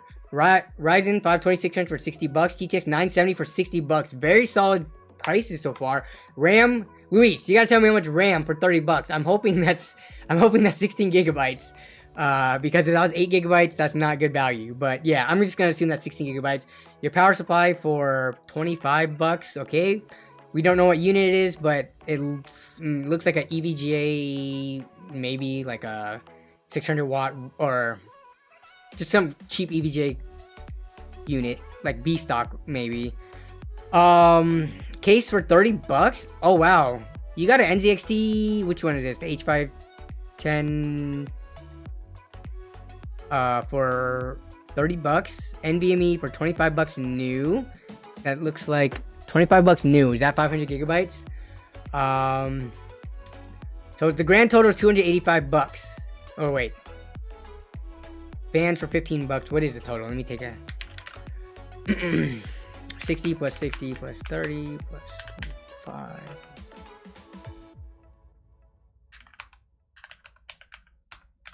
So yeah, it is 285. Why did you say I don't know what the total is and then you put in parentheses? But yeah, dude, this is a very solid looking build for these specs for under $300. You got the Founders Edition. Wait, what? Yeah, you got the, it looks like the Founders Edition 970.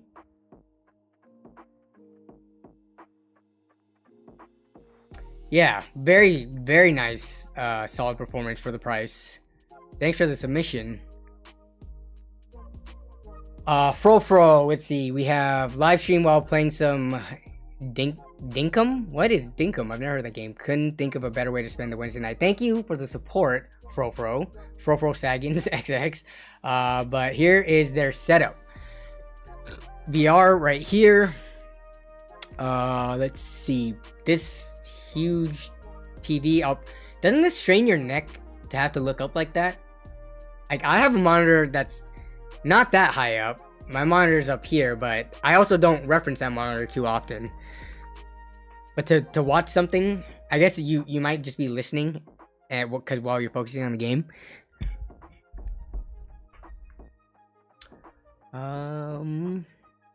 What's going on over here? It looks like there's it's not a monitor, but it looks like there should be a monitor here.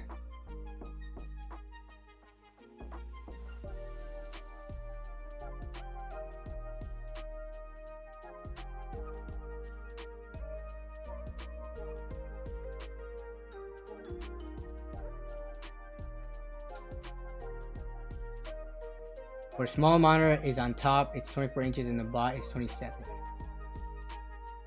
Yeah, Drew, post your setup. And then you do have a Stream Deck, as well as this looks like an audio controller. So pretty nice setup here in terms of I don't know if these are branded like key lights or if they're just like generic Amazons, but you got your mic on a boom arm. So it looks like you're either a content creator or like you stream, or to some degree, yeah, probably streaming with the Stream Deck here. So thanks for submitting your setup, and thanks for the support watching the stream. And then we have EDP. Oh my goodness. Why do you have an EDP profile picture and that's your Twitter name? How's that guy not in jail? But anyways, my friend says my i3 1200F will bottleneck my RX 6600. Is that true? Yeah, there are scenarios where the i3 1200F can bottleneck this. I wouldn't say it's anything to be concerned about or worried about. Of course, if you spend more money, you're going to get more performance with like the i5 or i7.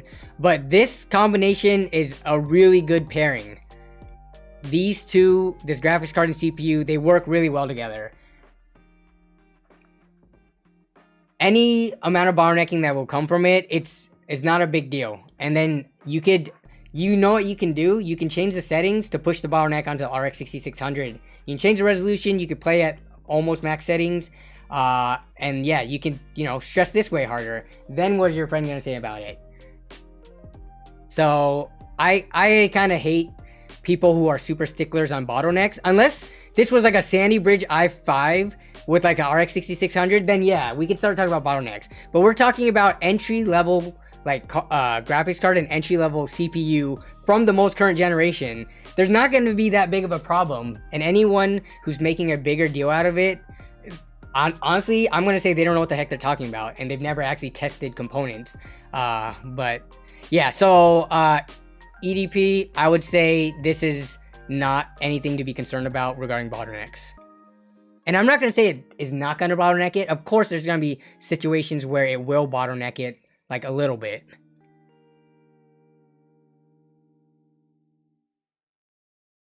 All right, we got this pretty cool setup from James Enbaum Jason.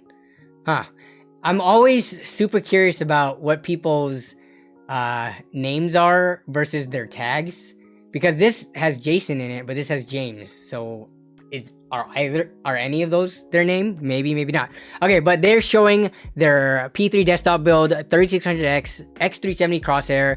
They've got an Asus ROG GTX 1070, Trident Z 16GB, 750 watt bronze power supply, 500GB NVMe, and a small touchscreen. That's pretty cool. Looking forward to another build. Okay, so we got some pretty nice photos in here. So this is a touchscreen. So was this made out of a tablet? So these are pretty cool because you can, you know, put whatever images you want, or if you want to, you can display stats from your PC, or I guess you can use it as a secondary monitor inside if you want. But they do have a stock AMD cooler. Oh, okay, got it. Let's see what else. And here's this shot over here, going with the red color scheme.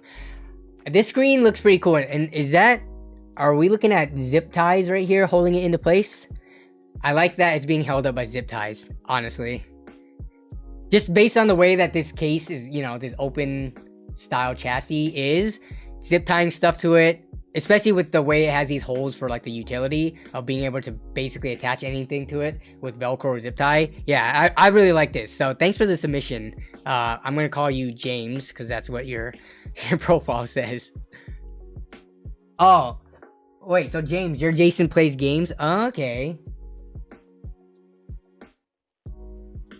Master Singleton says, I have a Coffee Lake i5 8400 with the RX 6600, and necking hasn't been an issue for me. Oh, dang. Yeah, so Coffee Lake i5, so that's... I forget. Coffee Lake i5s are not hyper-threaded, so that's 6 core 6 threads.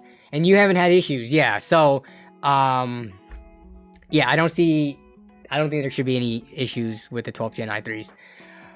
What else do we have here? We have Thomas Nelson, who just followed. Thanks for the follow.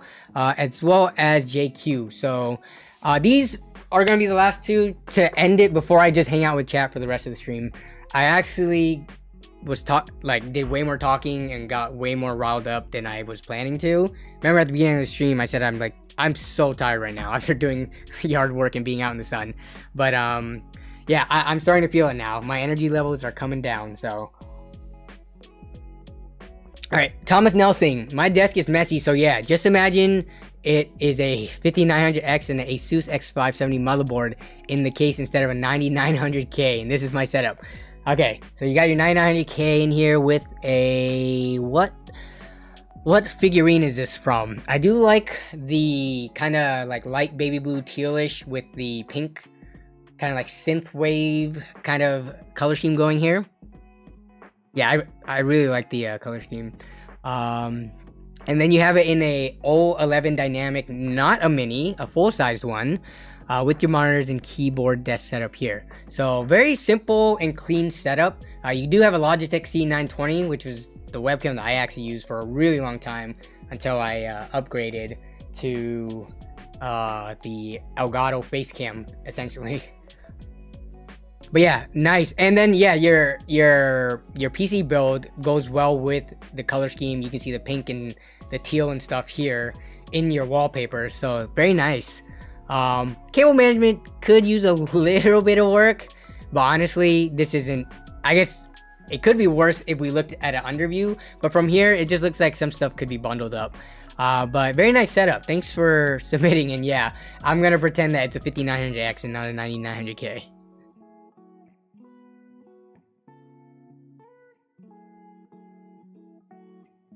It's from Gantz. Okay. Oh, so this is wait.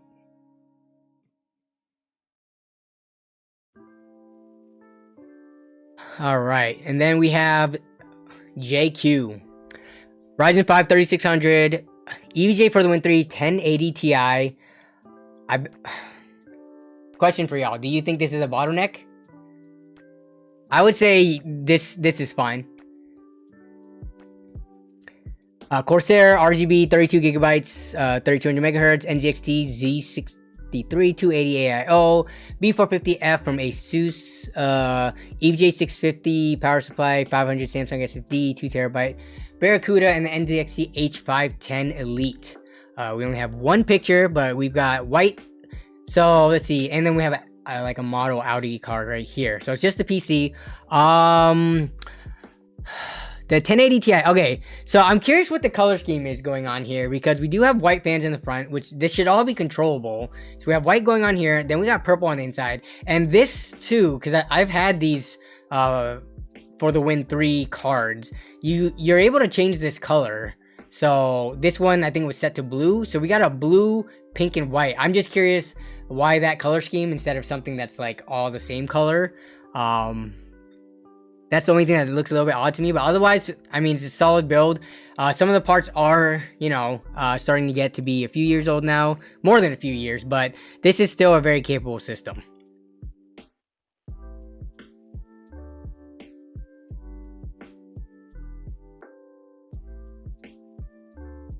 What would you recommend for an upgrade from a 1050 Ti? A 1050 Ti to a 1070, it's gonna be a 1070. The only thing for 150 bucks that is recommendable right now is a 1070. Unless you have a little bit more money, you can get the RX 60, the 5600 XT.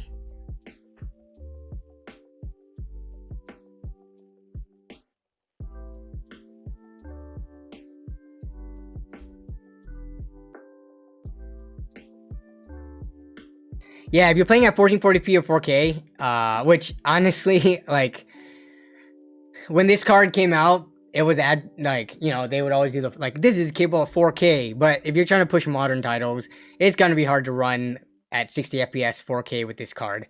But 1440p, this will perform pretty well, and yeah, that would be the perfect scenario running it with this processor. So since I'm not looking anymore, so no, we're gonna finish it off on this one. Is this your setup, Luis? Looks like it is. You got OfferUp, Discord, and my stream pulled up on your two monitors. No ultra wides going on. We just got 16:9s, it looks like. And then your PC over here, you got your, I wonder if you're using the same light as I do, the generic Amazon ones. But this is a very clean setup. Look at this. You got your mic on an arm back here. You got no cables. You got wireless everything. So I like that a lot. And yeah, it's very, very clean. What is this backdrop though? Ooh, it looks like some plastic tiles that you put up here.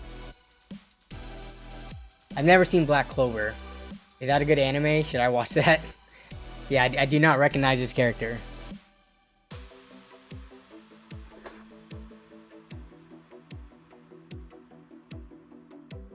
Kenny D says, want to ask for advice. Okay, so Luis, thank you for submitting at the last minute of the stream, or of this portion of the stream. We're just gonna hang out with chat now. YouTube, now would be a good time to insert ads. No, screw you. Are you kidding me? Can I say, I'm just gonna complain about Twitch a little bit more. Every time I go into Twitch and they force like 3 15 to 30 second ads on me, I just close out of it. That's so annoying. It's live content. You're making me miss stuff right now. If you're gonna run ads, do banners or something that can go. There's actually, so I've been on YouTube Premium for how long now? Jason would know, but because I'm sharing it with him. But does YouTube still give banner ads that you can just quickly click X away from? I don't get ads because I'm on YouTube Premium now, but yeah, I think those are the types of ads you need to have for live content. Otherwise, you're gonna miss what's going on. Naked HD, why do you keep on popping up? Like, I don't get how you just keep... Banner ads are 100% the best. Yeah, okay, so they still do banner ads, which is awesome. Twitch, does Twitch do banner ads? I'm asking because I watch Twitch so infrequently that I'm not sure. Because... yeah, Twitch as a viewing experience is so, to me, it's so far below YouTube. Obviously, I have some bias. I stream on YouTube, but I feel like I cannot wait until YouTube passes Twitch and it goes well beyond it, because it just seems like Twitch doesn't know what the heck they're doing over there. Get ad blocker to avoid ads on YouTube and Twitch. So from when I had ad blocker enabled, it worked on YouTube, but it did not work on Twitch. For some reason, Twitch's ads are way better at getting around ad blocker, which is fine, because you know, the people need to get paid. It's just the way that they do their ads, with how many of them there are in a row and they're not skippable. It just makes the experience that much worse. When I just see that someone's streaming and I'm like, oh crap, I didn't realize that they've been streaming for a while. Let me jump in and, you know, because I'm late. The last thing I want to do is sit through like 30 seconds or minutes worth of ads. You use uBlock Origin and it's worked for me on Twitch. Interesting. Okay. What have I used? Is uBlock Origin one of the top ones? Maybe I need to check that out. Kevin Go says, I have blocked 1.7 mil ads on my ad blocker on Chromebook. I'm like, wow. Oh, thanks for the super chat, Carl. I appreciate that. What is it? Man, is the US dollar that far behind pounds right now? Mad Yuo says, what is a good budget CPU and motherboard for the RX 6500 XT without bottlenecking the GPU? That's a 6500 XT. There's not many things. You could use like an older processor and you're not going to bottleneck that thing. Okay, so a more serious answer for you, Mad Yuo. Make sure, if you're on a 6500 XT, make sure you buy a CPU and motherboard that have PCIe Gen 4 in the feature set. If you don't, you're going to be losing some performance just for not being on Gen 4. But a good budget CPU and motherboard, honestly, i3-12100F with a, you know, whatever cheap motherboard you can find with it. H610 or B660.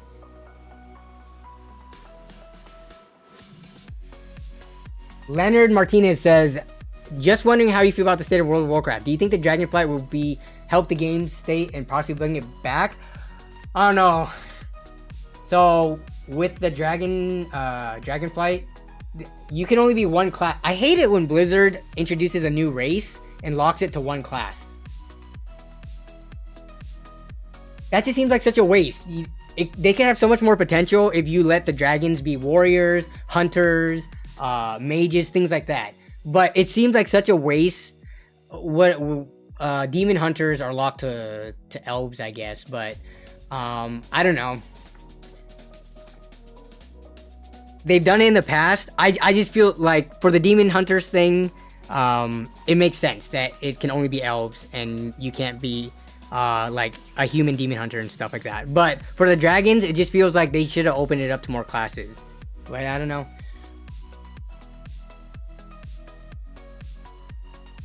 CA says, shut your cute ass up. Where did that come from?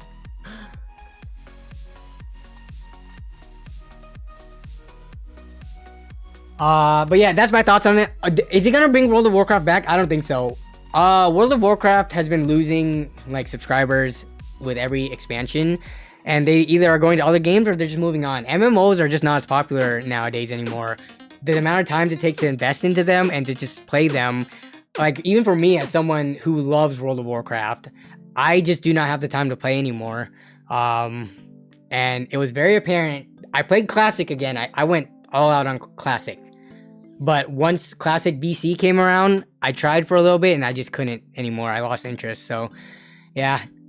I just wish there was like a new game that came out that didn't suck. Every game that was supposed to dethrone WoW or like revitalize MMOs, was it New World? Was one of the more recent ones. Most MMO games coming out just seem to be like a cash grab, and they aren't actually implementing systems that are revitalizing the genre or keeping people around. I know that our games are still doing well, Elder Scrolls Online, Final Fantasy, stuff like that, but the amount of people playing MMOs now, I wish there was data on it all. It just, I don't think it compares to, 10 years ago or whenever the prime days of MMOs were. Sorry, that was a little bit rampant MMOs that most people probably do not care about. Okay. Lucky X Gaming says, I am getting the NZXT Starter Pro PC, but will be upgrading the CPU and other upgrades. What are your thoughts? Wait, why are you buying the Starter Pro PC? Why would you? I guess I don't really understand why you would buy a pre-built and replace the CPU right away. Can't you configure it to have the what does the Starter Pro PC have? NZXT Starter Pro PC. So that one, let's take a quick look. So you're gonna be upgrading the CPU. So this has, oh my goodness, wait, $1,300. So what am I missing in here? Why does this have a 10400F? It does have a 3060 Ti. Is it because these? No, that's not it. 1,300. This is very overpriced.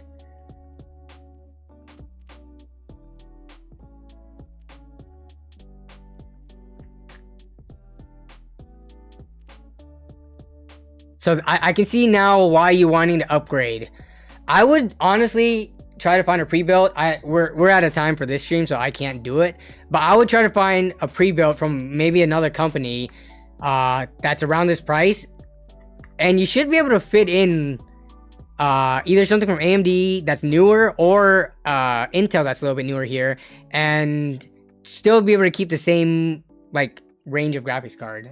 Yeah, just looking at this, with how low of a price graphics cards have come down, this just seems a little bit overpriced right now.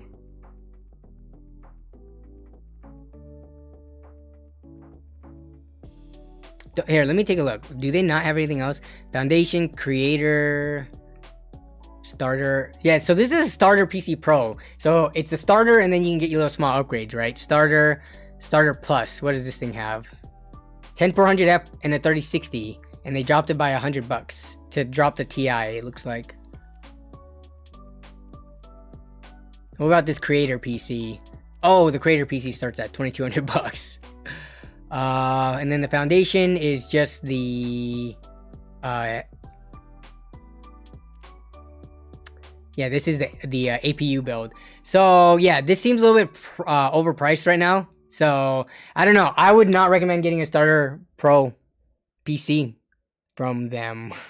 What does this one have? If you go up to 1400, you can get yourself a 3060 Ti, and it's still, what are they changing in these?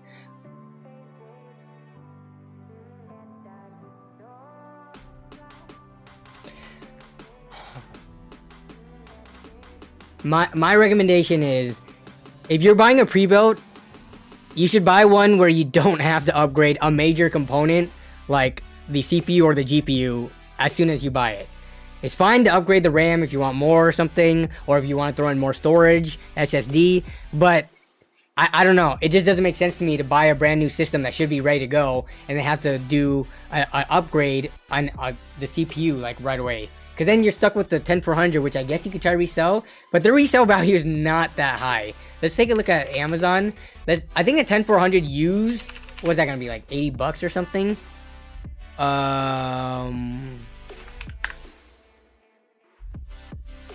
Oh, those are still going for 112. So that's from Amazon. It's probably going for less. And I think that is my parents. My parents are stopping by today, so I think that's actually gonna. Give me 1 second. Let me answer the door, and then I will be right back.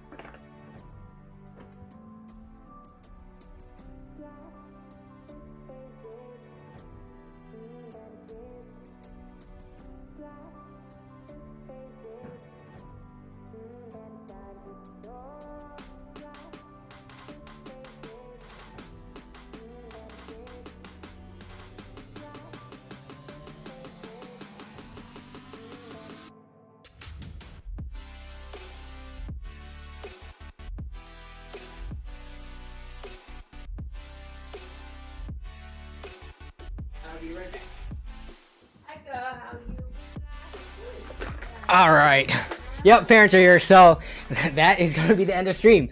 Let's see. Yeah, LAN party's happening this weekend, so I'm trying to get that video out after the LAN a lot faster than I have in the past. So hopefully you guys are stoked for that. I'll try some of the games that you guys tried or you guys talked about during Fortnite. And then yeah, in terms of the video, I think I'm gonna try to wrap up James's build video, the ASMR one for this weekend. But other than that, after going on vacation last week and stuff like that, I've been a little bit behind.